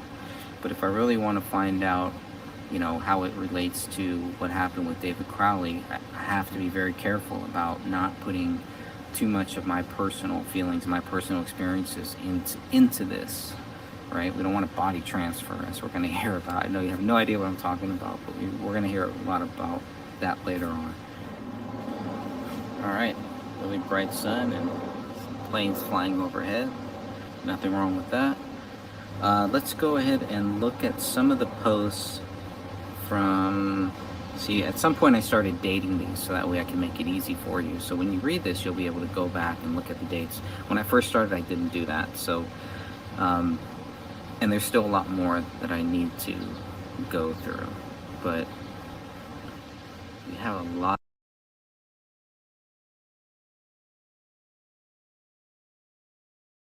of weird stuff here going on. Gray is a term. He uses the term gray regarding his parents, regarding his house, regarding different things. So using that term gray, you know, it's pretty interesting. And I hate to bring up a wrestling reference, but you know that was the whole thing. Growing up with watching professional wrestling, it was black and white, right? And we had the bad guy and you had the good guy. There was a struggle, and you knew the good guy in the end was going to win. That's how the movie ended. That's how the storyline ended. We're in this thing of gray, where it's like everything is gray. And when Stone Cold Steve Austin came in, and the NWO into wrestling, it really made everything kind of gray. And gray is not good. I don't like gray. You know, it sounded cool and it was fun at that time and everything, but in professional wrestling, no, I came to the realization that's not really what I want. I don't want shades of gray. I want the black and white. And you know, that's a preference. And so I think if you look at David Crowley's scripts that we have so far, they're all gray. There isn't a black and white. But man, when I think of the gray state, and when I think of, you know, the police state, which is really what it is, the police state and government takeover, I want the ending. I want the black and white at some point. Yeah, it can be gray throughout Act 1, even Act 2, but man, by Act 3, by the end, it has to be black and white at that point. There has to be a resolution. And I just never saw that in any of David Crowley's scripts, really, the resolution, because it was a continuation. Now, there were victories, the Patriots, in both scripts, I believe, the 2013 and 2014. There were victories. I think the Patriot victory in the 2013 script was when they were at the Bohemian Grove. I think that was their victory, and then there's like another 100 pages of all the stuff that happens after that. And I think in the 2014 script, it was a little more subtle, where you're kind of, at the end, you're kind of like, wow, okay, we won, but we didn't win. We won, but look at what we had to sacrifice. But at least in the 2014 script, we still win. So there's still some of that. At least that's the way that I took it anyways. I don't know where I was going with that. So I'll just keep moving on here. But we're going to look at some other things. Now, one of the other big questions that we had, that I had, I'm sure a lot of other people had, things, not the accusations, but some questions. The depression. How much did that play a factor into this? Because according to authorities, friends, family, they make it like it's a big deal, this depression. You know, the depression overtook him, he went into this darkness, etc., etc. I don't know about you, but, you know, when I feel depressed, I really don't write about it. But again, that's me. That's just, and this is where it goes back to the thing, you're going to hear this a lot during these things. Because of how personal David Crowley's Day One Journal is, you're going to hear a lot of that, how important it really is for us to take our personal views out of it. Me too. Me first and foremost. And it is next to impossible, because that's just how we are, right? So, but the more that we can kind of take our personal feelings or things like that out of it, the better, I think. In some cases, in some ways, that might really help us understand a little bit deeper. But the depression, he says, my depression is an inability to craft meaning from experience. Nothing is good, and what the hell is the point, and so on. Now, then he goes on to say that he should avoid beer. Something in it triggers the depression echoes. But maybe wine is different. I would agree. There were no after effects after last week's meeting, so maybe we can become authors. I don't know. There's a spelling issue there, but it sounds like he's steering away from beer, which I believe is good, and moving towards wine, which I also believe is good. Wine has a lot of health benefits. And we've often talked about drugs and things like that as a part of David Crowley's life. And, you know, he didn't really start smoking until he was 28. 28 and a half, actually. But here's from July 13th. Much of today has been a slower preparation. The universe arranged for me to fall into possession of some hallucinogens, safe and natural, and tomorrow morning I'll be embarking on a long voyage of self-discovery. I've taken my usual precautions, doing some reading and making preparations. I want it to be a good first experience, and it's fun to realize how much I fear a bad trip. As if to see my demons, the writhing mask of them, would be too much for me. Interesting. A border to be crossed later, but I can't control the wretched stuff for God's sake. But I just want to be excited and have a good time. Wonder about things. What it really is like to abandon fear and become the man I need to be for this next phase. A good father, stronger husband, more attentive lover. Return to roles long ago stretched out and abandoned. I need to come back. The engine is restarting, but I don't feel it catching sometimes. It's a lot here, a lot to take in. Now the drugs he's talking about is shrooms, and some of the angst I can relate to regarding shrooms, because I've had many chances to take shrooms at a much younger age than him. He's 28, 29 here, and thinking about taking shrooms for the very first time, which I believe is not a good idea. I don't believe anybody should do shrooms. I have not done it myself. I was pretty close at some points, and then just that feeling, that the gut feeling, which is really just God talking to you, telling you, no, this is not good. And if you listen to God, if you pray about it, if you listen to Jesus Christ, you'll figure out what is good and what is not. Sometimes it's too late before you do it. But for me, that's what happened. Is it's like, no, I'm just not gonna do that. Not gonna do that. So he's prepping for it. He's prepping for this trip, and that's hard for me to understand, because I'm a little older than David. Well, maybe a lot older than David, but it's hard for me to understand that. You're writing about all this stuff, but that's what a writer does. What do they write about? If they're not writing about a story or writing about, a documentary or something like that, they're writing about themselves. So this is really him really trying to push writing about yourself, which is great. It's a day one journal. That's the point of it. It takes guts to really do that.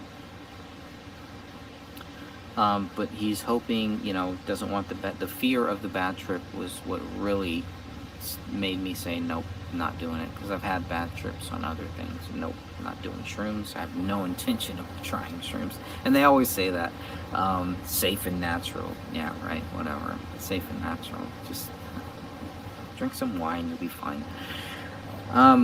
So he's prepping for it and everything. So I was like, oh man, this is the next thing that, it's going to be really bad. But it's really not. He really, later on says, it wasn't a big deal, not too much happened. He basically compares it to smoking weed, which is kind of weird, because I don't know, I've never done it myself, but the stories that I've heard of people doing it is nothing like what happened when you smoke weed. But again, every person's different. So that's July 13th, talking about shrooms. And also on July 19th, 2014 at 6:46 p.m. Oh yeah, and Kay's mom is propped up in a hospital in Temple, Texas. Cervical cancer, probably. Alright, so here's another one from July 19th, talking about tourists and family. A little cryptic, so bear with me here. Kamel and I in some weird drifting insanity barge. Our friends and families along the higher line, watching us go like bewildered tourists.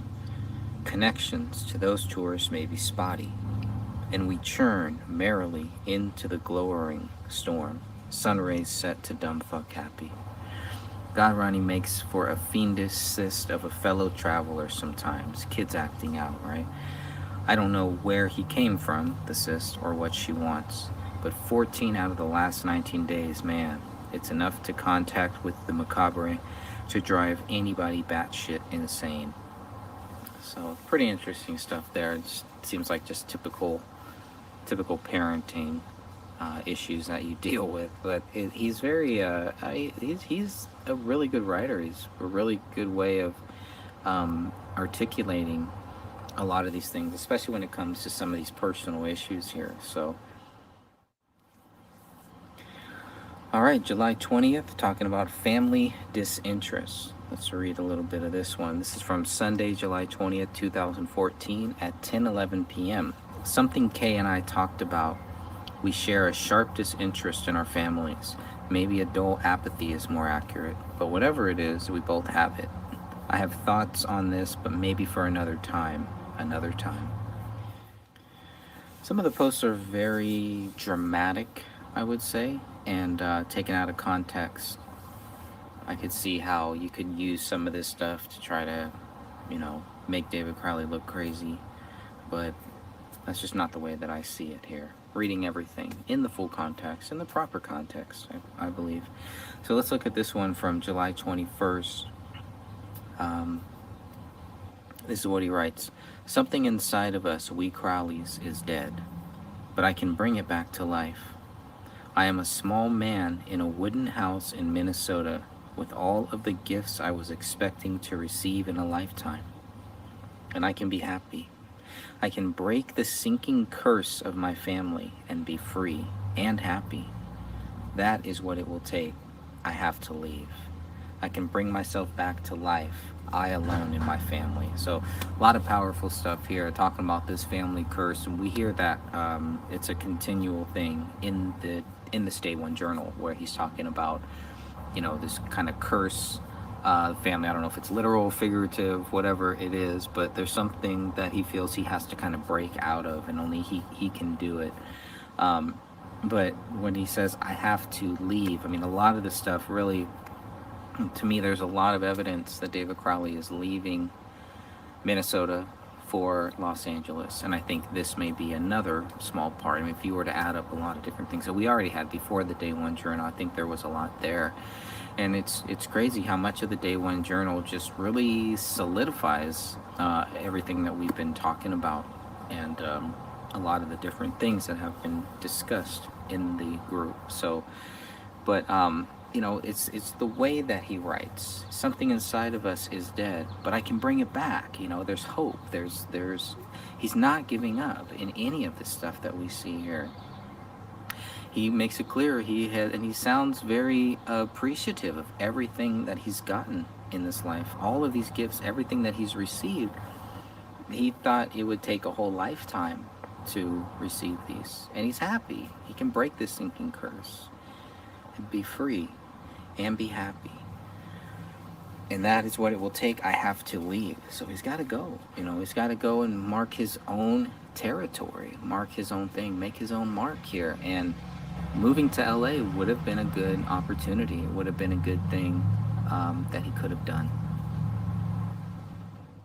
And of course, we always look for reasons why David would want to kill his daughter, and reasons why he would not kill his daughter here. So I think this post right here, July 22nd, gives us a little insight on why David would not do it, how he is invested in his daughter.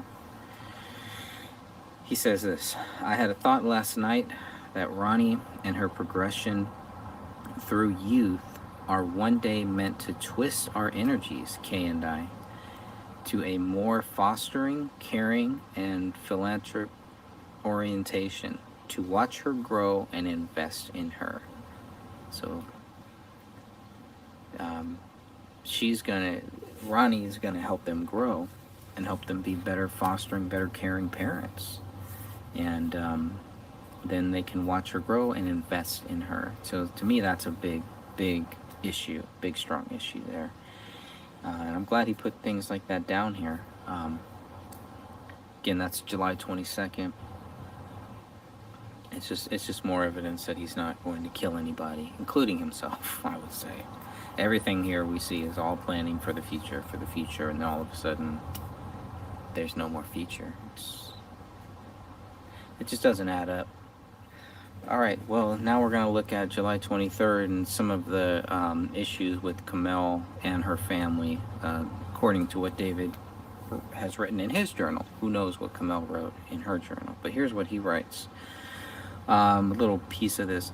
So he walks into the house. I take one step inside my house and hear her on the phone shouting in Urdu, and I just know it's all over. I know she's on the phone with her sister, getting emotionally involved like we talked about. I even take her off the phone like I never do and try to warn her. We talked about this yesterday. It's over. You're not involved. Stop calling them. You have nothing to say. I get the stone face. She's not listening for a second. Fine. Just do your conference call downstairs. I have to work. Peace and quiet and perfect morning shot. He was hoping to come home and start working on the script and everything, and apparently all that is just completely shot now. She comes up after a few hours just steaming with things to tell me, and I try to be supportive, but she won't even accept a hug yet until she's ready. I go back to work and she's ready 1 minute later. So I stop work again and ask if she needs to talk. She says no or something, but hovers anyway. I sigh and quit my work for good because I know it's coming. And sure enough, the next hour is me resolving the fucking problem and reiterating what we decided yesterday. She got her family on the phone and fucked it all up. Made some wounds, made everybody cry, showcased all her insecurities and weakness, and accomplished nothing. Jesus Christ, I told you and I told you. I told you and told you. So, pretty deep stuff there with whatever is going on. Not really clear what exactly is going on. And there it is. David Crowley speaks Urdu as well. He's a translator. He was a translator. So that's pretty interesting. And, I mean, when he says it's all over, you know, it's like they were trying to keep good waters with the family, with Kamel's family, and whatever happened here, there's this big argument, and you could tell it's, you know, all that is pretty much gone now. So, at least from what he's saying, it's all over. But obviously, it's not all over yet. Now, I think something that every person who smokes weed has struggled with or will struggle with is your usage. And when you get to that point where you no longer want to use it, it is an addictive substance. Whatever you want to say about weed. Oh, it's not harmless. You know, no one's ever killed anybody on weed, etc., which is all true. I mean, it does have good, there are a lot of good things to it as well, but you have to recognize that it is an addictive substance. Maybe no more than coffee, maybe no more than wine, no more than anything else, but, you know, let's not close our eyes to the fact that there are some negative aspects to weed. There are, on a personal level, you know, depending on who you are and everything, it can be different, but there are some negative aspects to it, and to act like there aren't is just not accurate. It's not true. Okay, so here's what he says. We're still on July 26th, Saturday, July 26th, 2014 at 4:05 p.m. I can't continue the use of weed because it limits the sphere of presence to the level of a child's enjoyment. That is where good parenting skills live. Patience and understanding and intent. I have to abandon this level of presence where my child lives. She is lost to me until she matures to my intelligence, every bit the imp and constant impediment to our goals. A kind of psychological backwash of bad karma. Our steady path has left combined consequences for which we will pay through the form of this imp, who will one day destroy us. I suddenly feel as if now that I have achieved this fame and fortune, if I would leave it all for the fortune of my child. Lots of powerful stuff, some cryptic stuff, but just the way that he writes, there's an elegance to it. You know, it is a little cryptic because sometimes it's kind of hard to understand, but you know, there is an art form to what he's saying, to how he's saying these things too. So just a few things on that, I guess. So thinking about quitting weed, he doesn't want to smoke around his daughter. So when he's high, he's not going to be around her as much, maybe. And so the presence, there's a limit to the sphere of the presence to a level of a child's enjoyment. So obviously being intoxicated can be different than if you're just sober. So and he feels like that's taken away some of the good parenting skills that he knows that he has. He says, she is lost to me until she matures to my intelligence, every bit the imp and constant impediment of to our goals, a kind of psychological backwash of bad karma. Pretty interesting stuff. Very deep thoughts. The dude is very deep. Very deep with his thoughts, and that's cool. And it's hard to be like that, but it's also hard to put that down on paper or even to type that out, whether you plan on sharing this with the world in the future or not. And the way that I read some of the Day One journal, I do believe he planned on kind of using this for like a documentary later on. Who knows? Maybe that'll happen one day. He also says, our steady path has left combined consequences for which we will pay through the form of this imp who will one day destroy us. Very creepy. And he wonders about the fame and fortune. Would he leave all that for the fortune of his child? I guess we'll never know. Alright, now we're going to look at July 30th. Wednesday, July 30th, 2014 at 9:23 p.m. David writes, in case you don't forget before you have a moment, research, dramatize, and compose a complete history of both my and Kamel's lineage. A total collection of stories and descriptions to help Ronnie understand herself. Deliverable 18th birthday graduation. So he wants, a full family history. Again, more planning for the future. This is a reminder to himself to do this, so that they can pass it on to Rania, a complete history and a lineage, a total collection of stories and descriptors.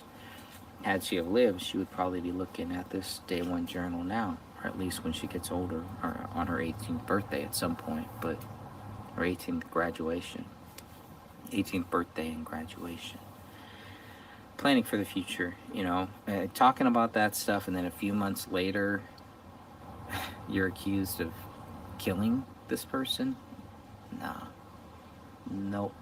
And that's what you see a lot in this Day One journal. It's just more and more evidence of just things that make you think, well, okay, if we were to stack up, and we've been doing this now for almost 7 years, to stack up the evidence that he would kill his daughter, and then compared to the evidence that he wouldn't kill his daughter, there's definitely a lot more evidence that he wouldn't kill his daughter. I can't really find any evidence that he would. I mean, I'm sure there's some stretches that you could make in certain things, but then you have comments like this.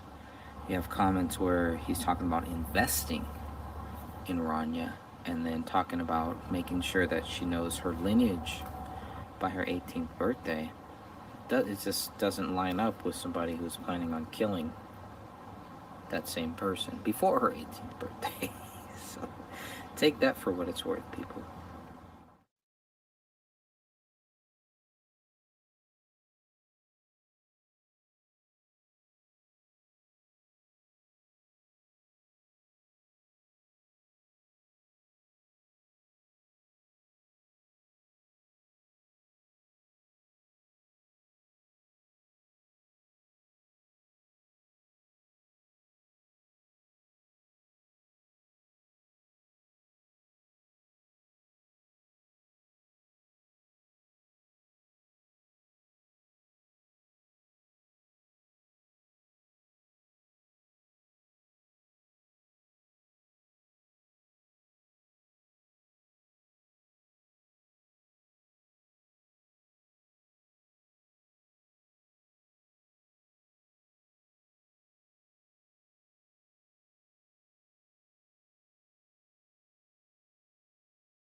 All right, let's look at a few things from July 5th.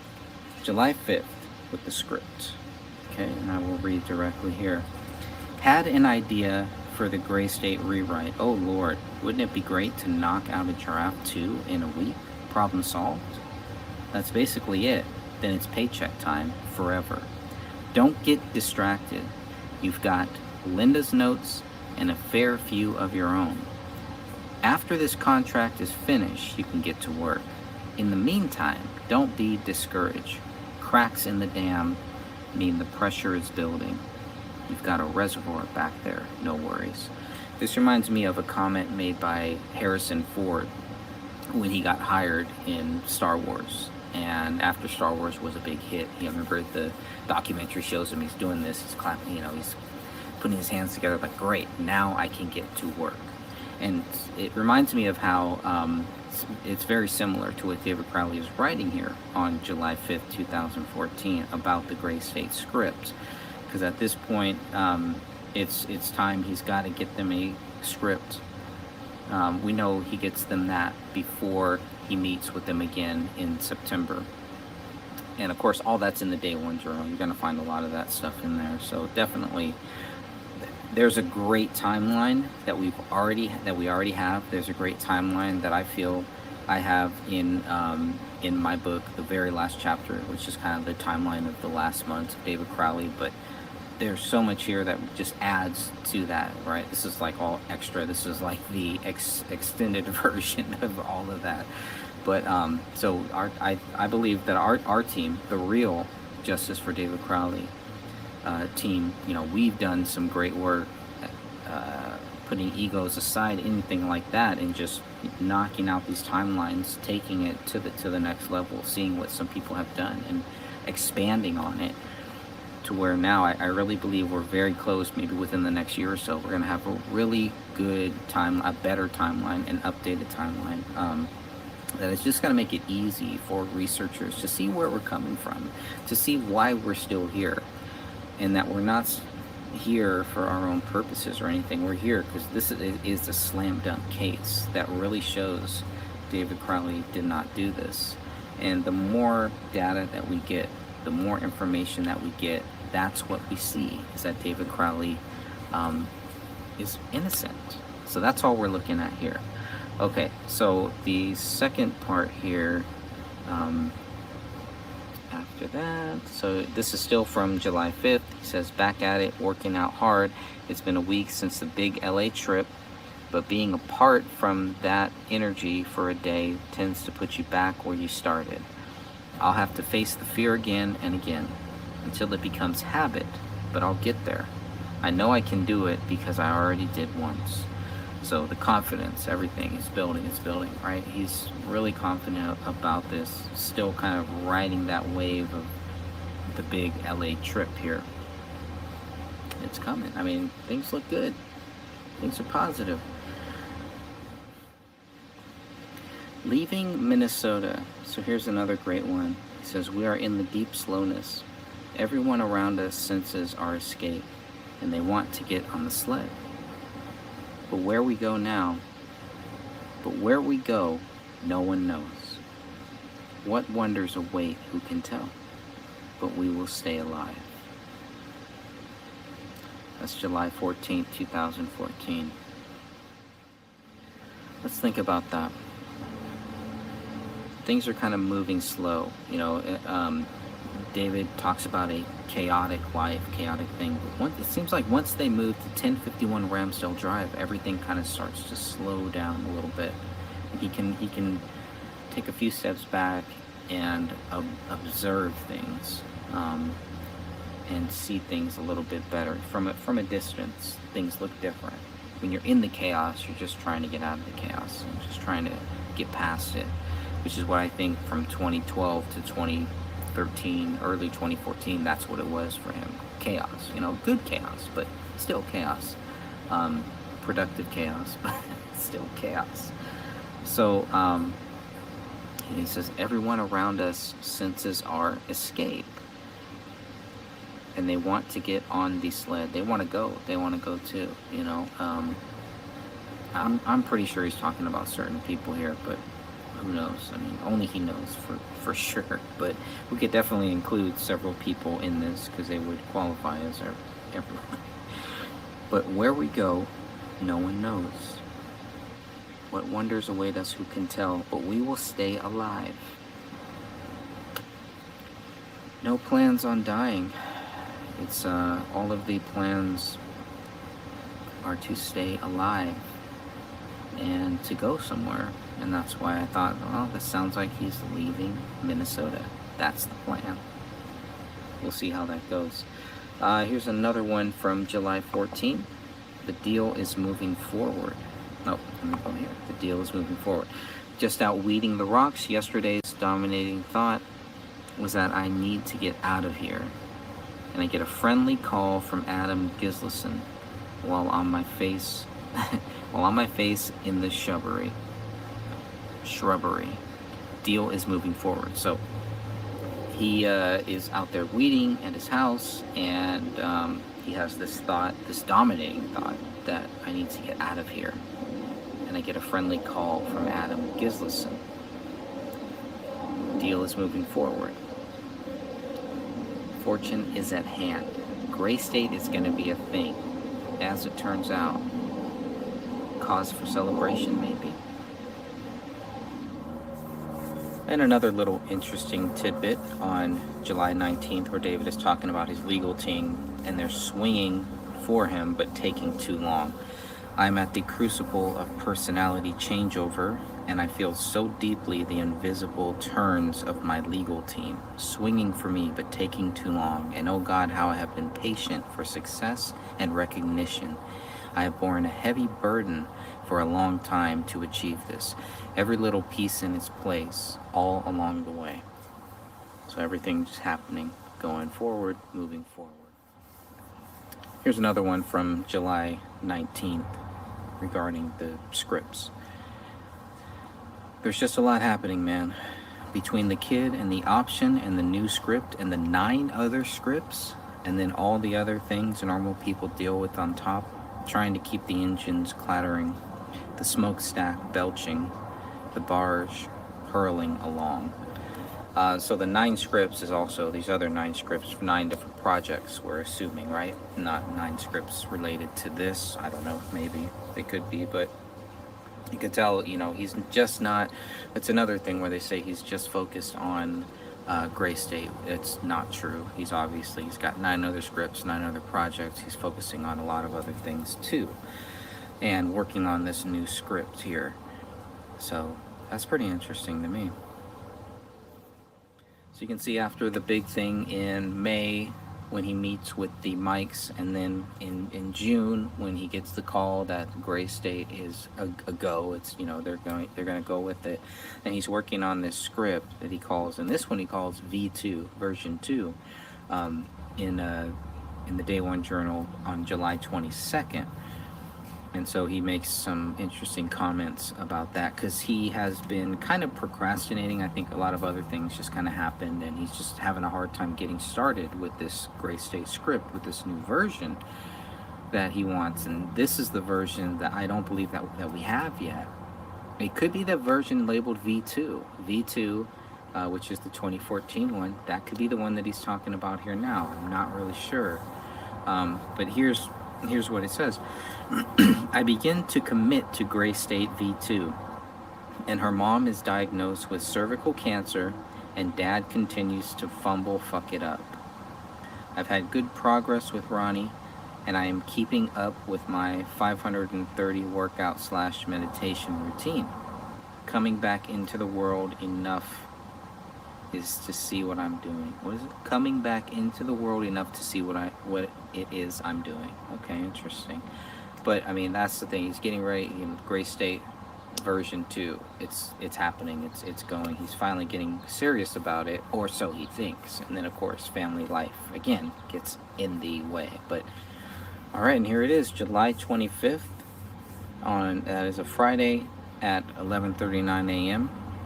The phone call of my life, an honest, appreciative present, confirmation from my lawyer that I am in perfect legal and material harmony with the new universe to which I am connecting. in perfect participation or non-participation in further affairs as I may specifically defer. If this works, I will be a rich man. If this works, I will be a rich man. And yes, he does write that twice here. And the wide world awaits whatever I may do next. Jesus Almighty, it's all at my fingertips at this moment. Where the trap is set and bait is fat and the prey comes knowingly, entranced by the things we create.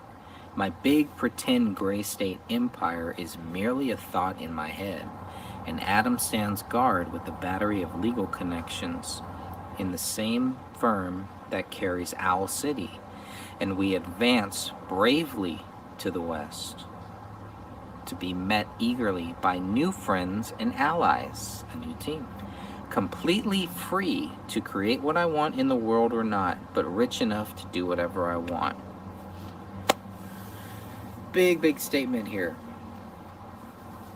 Not going to go as far to say that it's motive for anybody else to take David Crowley out, but obviously, new team, this Adam, his lawyer, little things about that, but when he mentions my big pretend gray state empire is merely a thought in my head, that's pretty interesting too, but he's so cryptic sometimes that you can interpret it any way that you want, so I'm trying to be careful not to. But he says, the trap is set and bait is fat, and the prey comes knowingly, entranced by the things we created. Entranced by the things we created. The bait is set, he's setting the trap.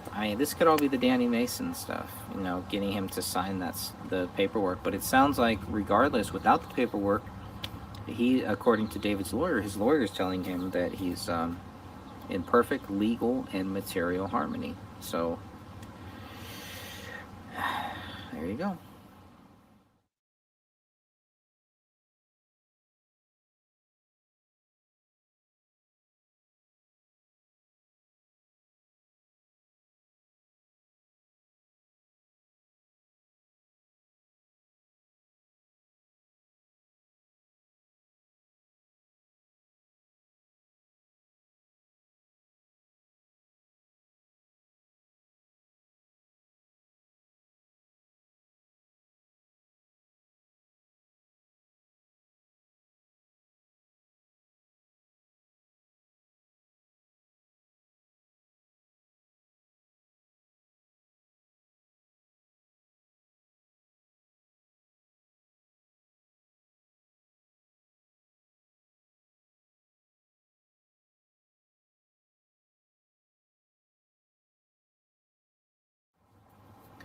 Now, on Tuesday, August 26, 2014, at 7:18 p.m., he says, I started real work on the script, outline, character revelations. So it's moving. It is going. It's getting there. He's finally started here at this point. That's why it's so important to know the V2 script that we have. Is that related to this? The metadata, when all that was, would pretty much show this. So it's not clear also if this is handwriting or if this is just outlining stuff, but it does seem like it's typing, something being typed up. Now, the very next day, August 27th, he's saying, maybe I won't have success until I finish this story, outline as well. Maybe I have to really earn it here in the final stretch, so I always know the chicken came first.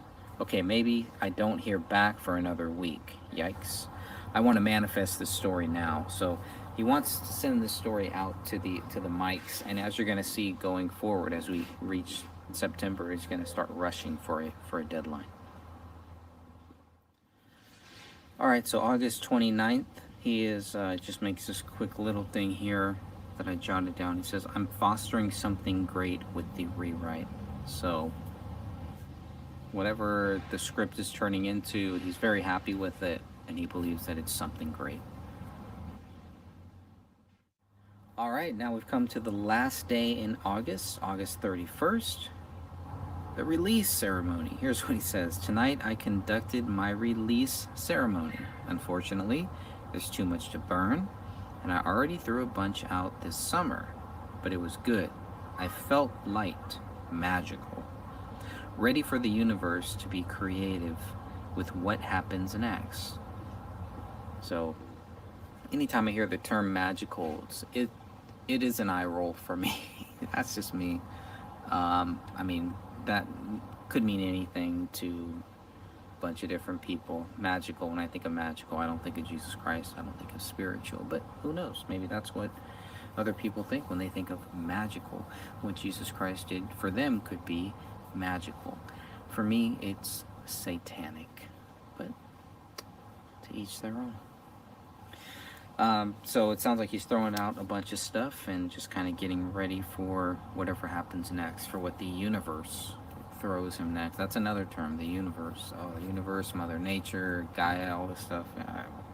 Nothing to do with God, nothing to do with Jesus. So that's what I see here when I read it.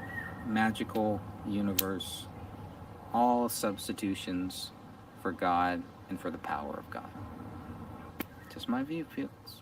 Here's something interesting about what he writes on Thursday, September 11th, 2014 at 5:16 p.m. If what I have is genius, then it is not to be compelled. Do not sign with a studio. This is what he writes. Do not sign with the studio. This is days, maybe weeks, but days, several days before he's going to meet with the mics. Do not sign with the studio. All right, September 12th. Now he's writing for real. So on Friday, September 12th, 2014 at 9:13 p.m., he says, started writing for real today with a strong and vigorous goal. This is it. Don't get scared now. And now on September 13th, he's writing a bit about the script. He's in the bathroom, in the middle of a writing binge. It's a Saturday. I've made a goal as of yesterday to finish the new Gray State script and mail it to the mics, and mail it to Mike for his birthday. Then fly to LA with Adam Gislason, my lawyer, to finalize this deal. Success is fickle. It has ever and only responded to my direct input. And now a fly buzzes here in the bathroom like a manifestation of Lucifer himself, reminding me of decay, stench, death. He stops on the mirror, quietly peering. He's been part of this process too. I'm gonna go write the ending and leave his little buzzing black ass to die slow here, where the shit stays. Very creative. Great creative writing, whether you like what he's talking about or not. You can visualize it for sure. And so, he's going to send the script to Mike O'Donnell, I believe, and one of the mics, and he's going to, that is Mike from MEG, Michael Entertainment Group. He's going to send it to him. Then he and his lawyer are going to go to finalize the deal after that. Planning for the future as of September 13th. Okay, September 15th, on Monday, September 15th, 2014 at 2:18 p.m., he writes, this is day 4. You know that feeling when you're pinning a modern American masterpiece? Doing a lot of drugs today. What type of drugs do you think he's doing, folks? And there it is on September 16th. It is done. The script outline is complete. Here's what he writes. And that's that. I've been writing for 31 hours, stopping to shit and eat. Had a nap last night. But if my outline's any trustworthy tool of idea management, then I have completed all 22 sequences to general satisfaction. I can put it all together and meet my goal today. I made it. All right, on September 17th, everything is done now. On Wednesday, September 17th, 2014 at 10:10 p.m. Today's Mike's birthday. And here any minute now a GS poster and a new script will be at his home. I don't have the energy to type. So he's done. He's burnt. I mean, a binge like that, 3 days, man. It's rough. That's hard. It's hard to do. He did it. It's done. He sent it off. Now he's waiting. All right, and here's what David writes on September 21st about the script. Haven't said much lately, have I? Well, the plan went into effect. I wrote the new story. For one moment last week, I realized I could see it all finally. So I put it all together in 4 days. 4 straight days of writing, culminating in a 31-hour blow. But I got it all coherent and legible and mailed it off to the mics with a signed poster for O'Donnell's birthday on Wednesday. Next day air. The idea is I get them reinvigorated, set up a meeting, fly in with my lawyer, and face-to-face this thing over steak in LA. Sounds like a good plan. I just haven't heard from them yet. And I just wonder, maybe they took the weekend to read it, or maybe they're sick of me. I cannot tell, but I have every positive sign from the universe at my back. I'll call them tomorrow with the pitch. All right, September 26th, we're playing The Waiting Game. Some days are just harder than others, David Crowley writes on September 26, 2014. I guess the big wait created a lot of anxiety that needed resolution the situation couldn't provide. Hence the bad weather. I'm serious. Moment by moment, for a long time, the weather has been following my mood. Sometimes music too. Song by song, the line, song by song telling me things, or playing with my perception a little, if I care to pay attention. Interesting.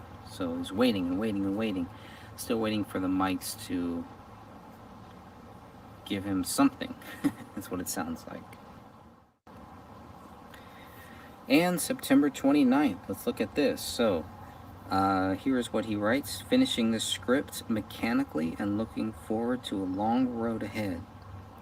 But at least I know for a fact my sense of difficulty and time assessment are seriously flawed. So maybe I'm wrong. It is all a heavy load and I am a madman regarding the script. So mechanically finishing it. And he also writes here, same day, September 29th, 2014, fall is happening, great weather. House exterior treated with caulk. Version of the new Gray State script is back on the back burner, and now I'm committing to a TV series idea. This is probably after he met with the mics, right? Rolling fast and shooting hot all over the country with all these assets. O'Donnell will be crazy to deny this. There's still way too much going on to turn my journal into a play-by-play.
And there is a lot of stuff here for August 22nd.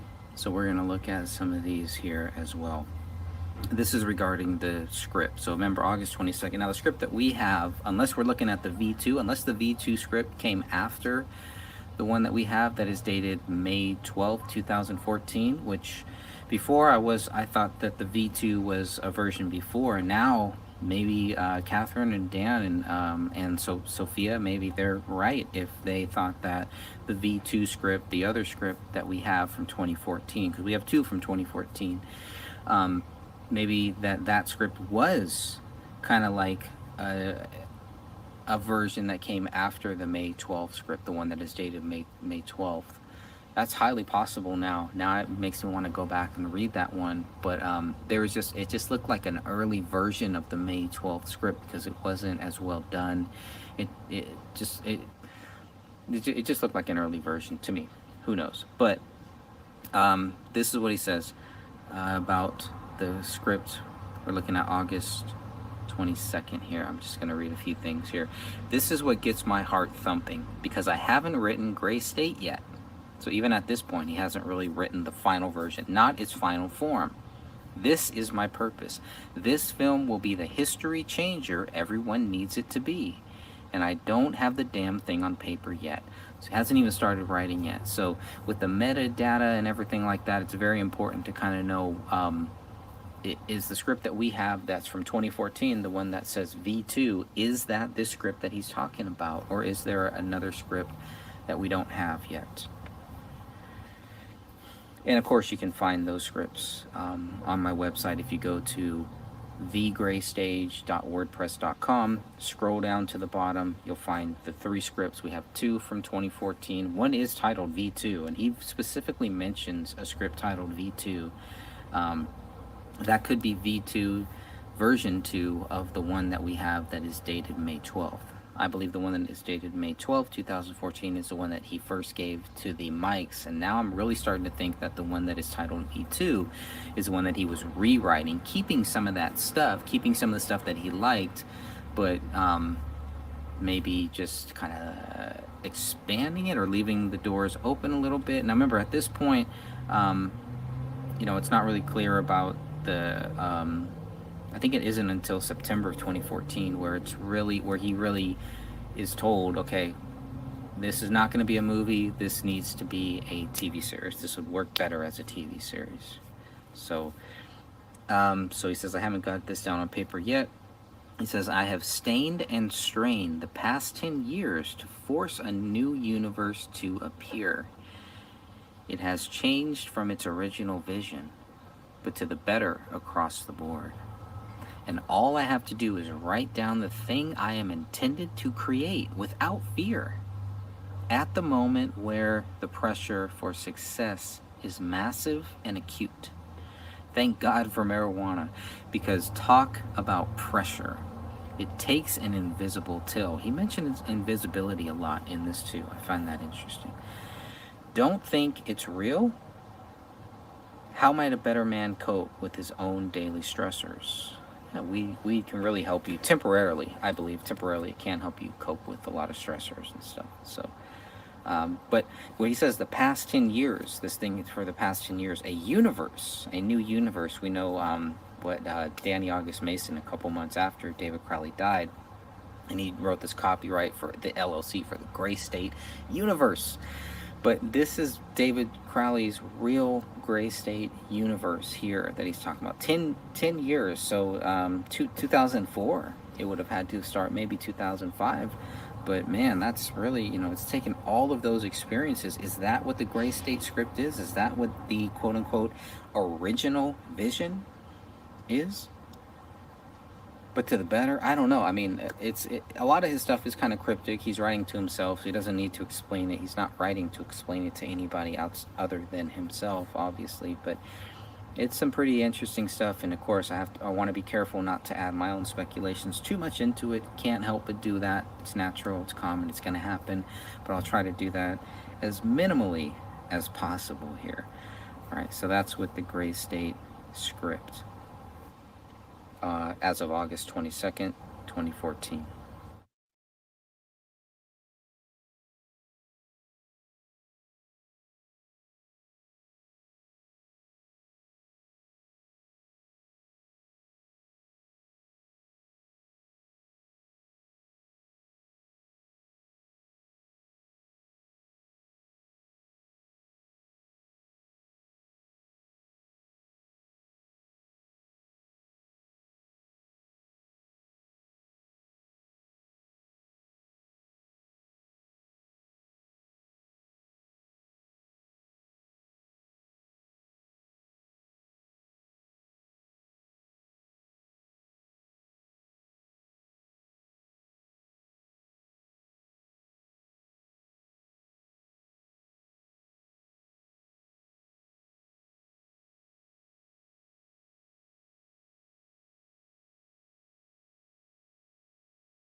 All right, moving on.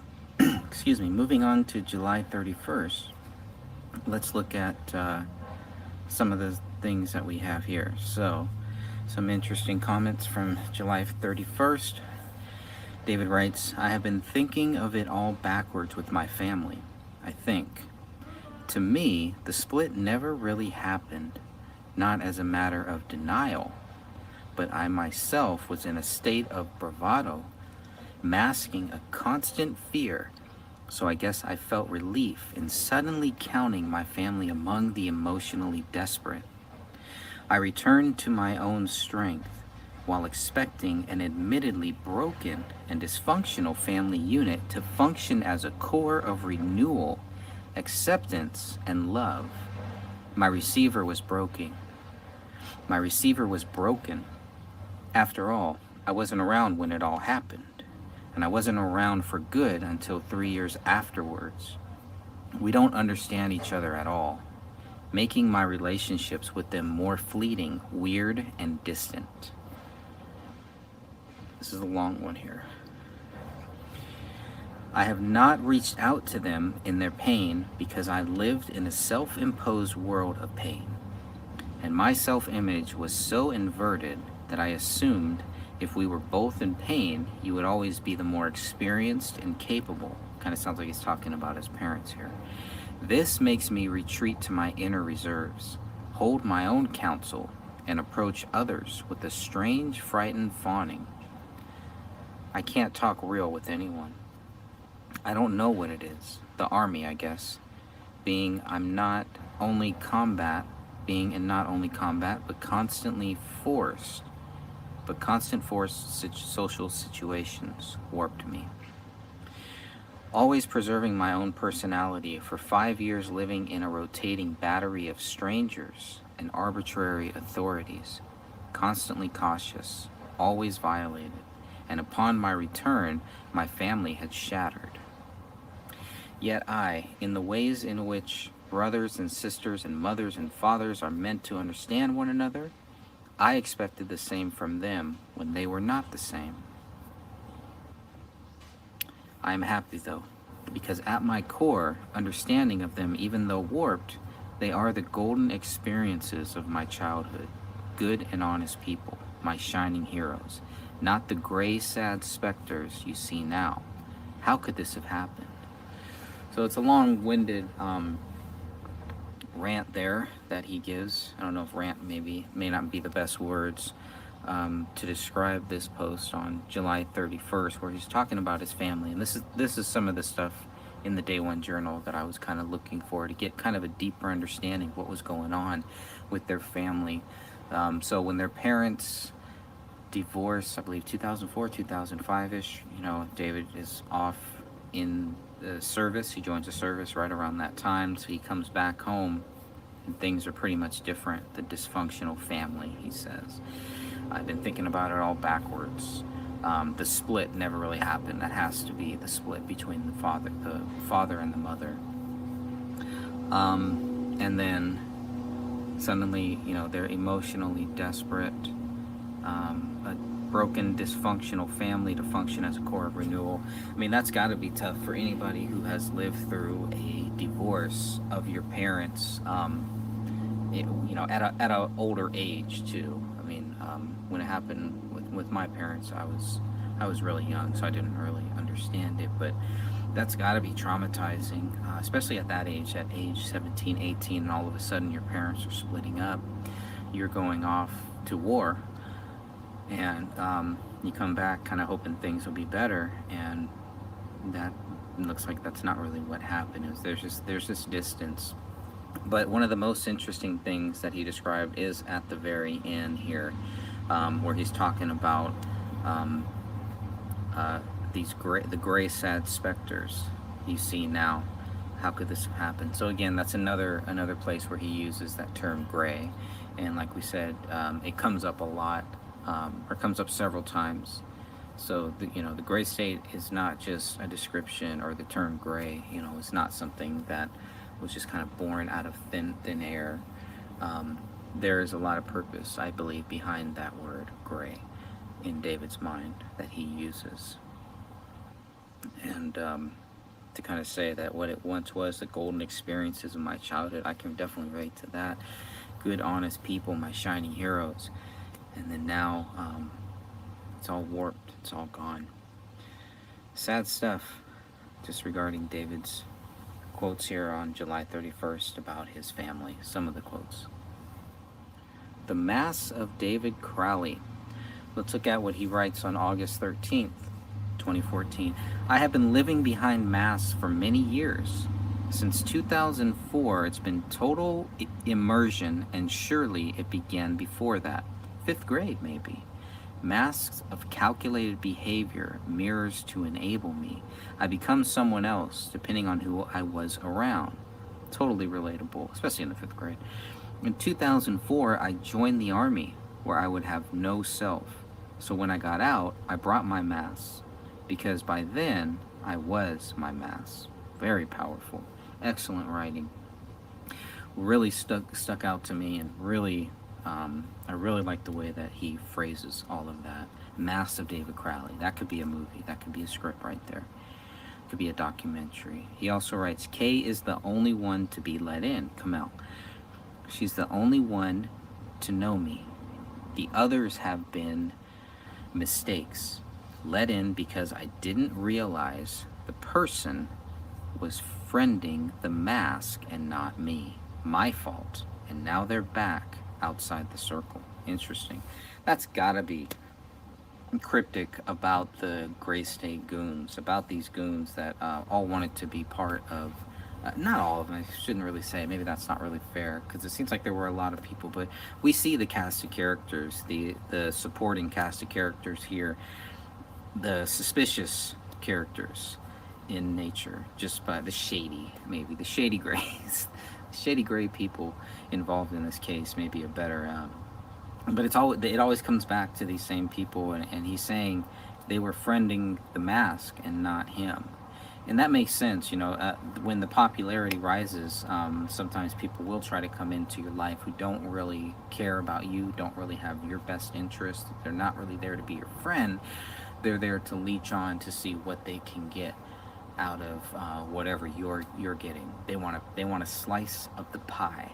And I think we know that there's a lot of people, once Gray State went big, there were a lot of people who wanted a slice of the pie. I believe also there were a lot of good, honest people that just wanted to be a part of the process, not necessarily have any rights or control or anything like that, and just wanted to be part of the process. It doesn't really write a lot about Mitch Heil, especially in these last months here, maybe in some of the earlier posts. I'll have to go back and kind of check that out, but I don't know. Mitch Heil just kind of seems to stand kind of differently from a lot of these other people that come into David's life. Anyways, so those are the Mass of David Crowley, and I just thought that was some very interesting stuff.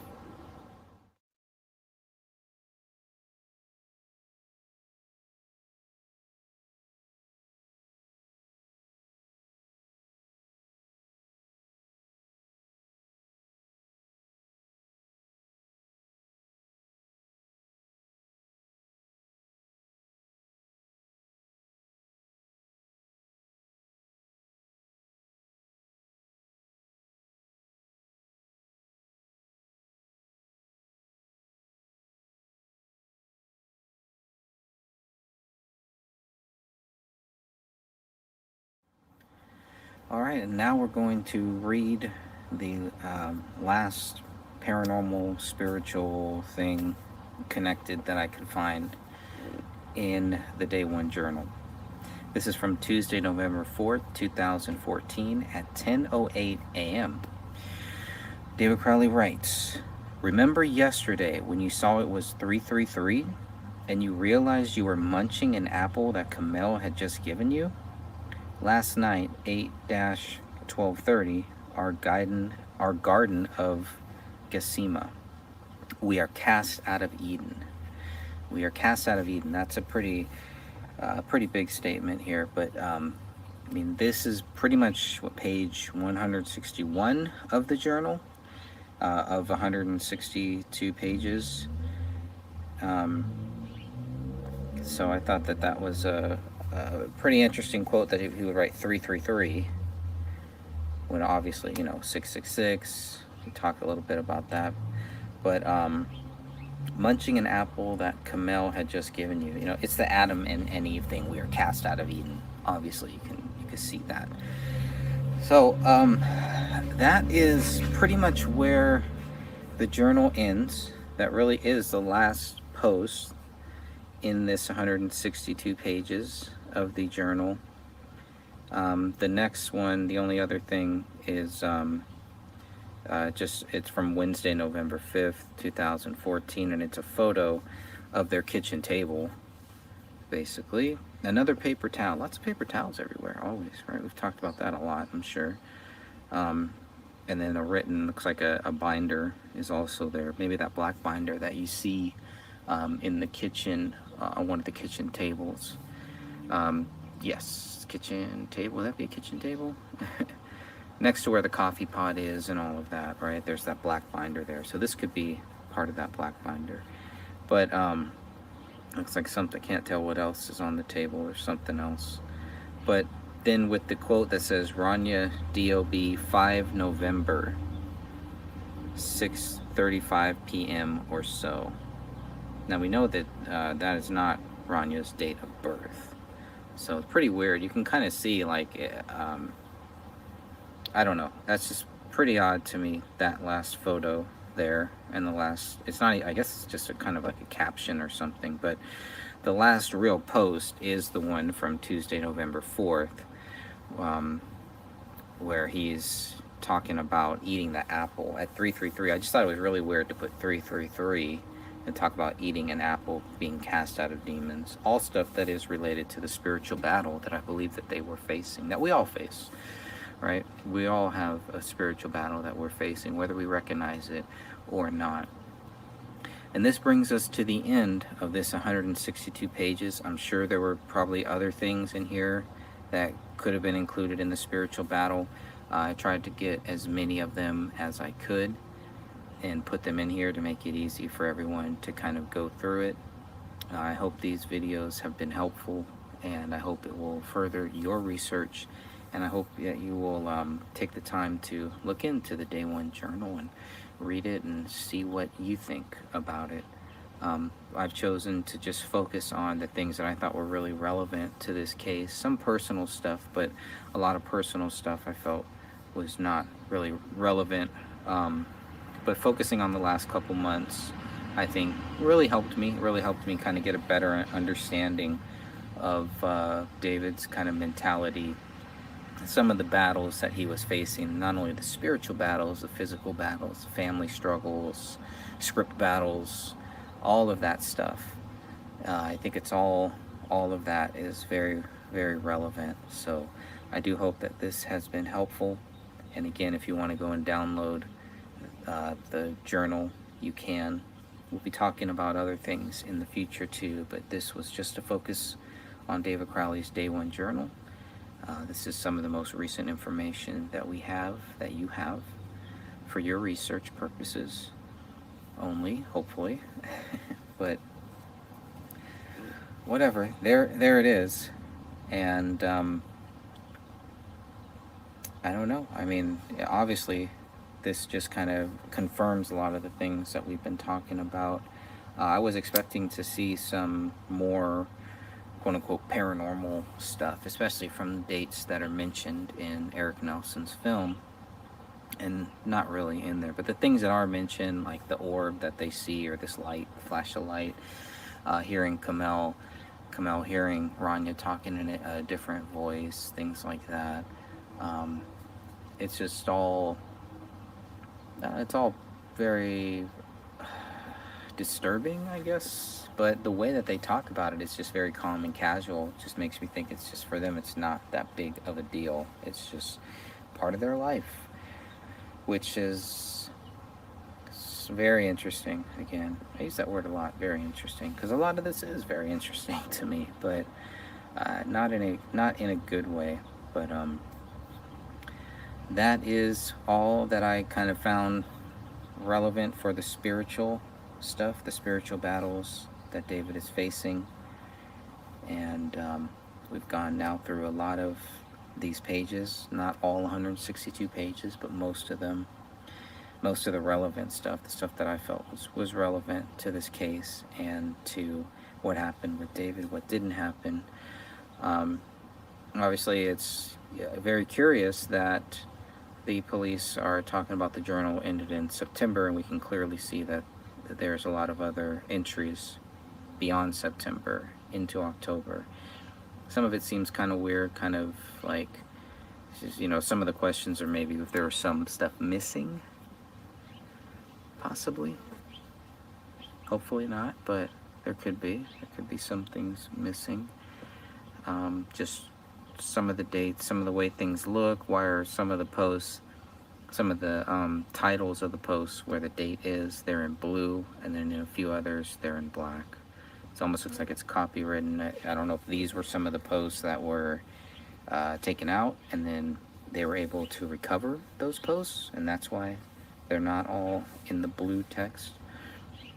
I really don't know how relevant that is, but if you look at you know, this photo from Sunday, November 2nd, 2014 at 3:55 a.m. I don't even know what this is, really. So it's just that photo, and I don't know. I cannot tell what that is. Just him looking outside or something, but it's just there, just kind of randomly there. So you see a couple of those things, and you know, feeling like he's being watched. It's like I'm being watched. That's another one from November 3rd. And then, of course, this last one from November 4th is really pretty curious way to end this journal here. And then, of course, there's still another month and a half maybe that there's no posts unless they were removed or something too. But this is where this journal ends, on November 4th. Very curious, or November 5th, technically, I guess, with just the photo. And Rania DOB, 5 November. I have no idea what the heck that means there, but. So, we will continue on. I thank you all for taking the time to watch these, and I do hope this will encourage you to go through the documents yourself, and just to remind you all that there's no evidence that David Crowley is guilty. God bless.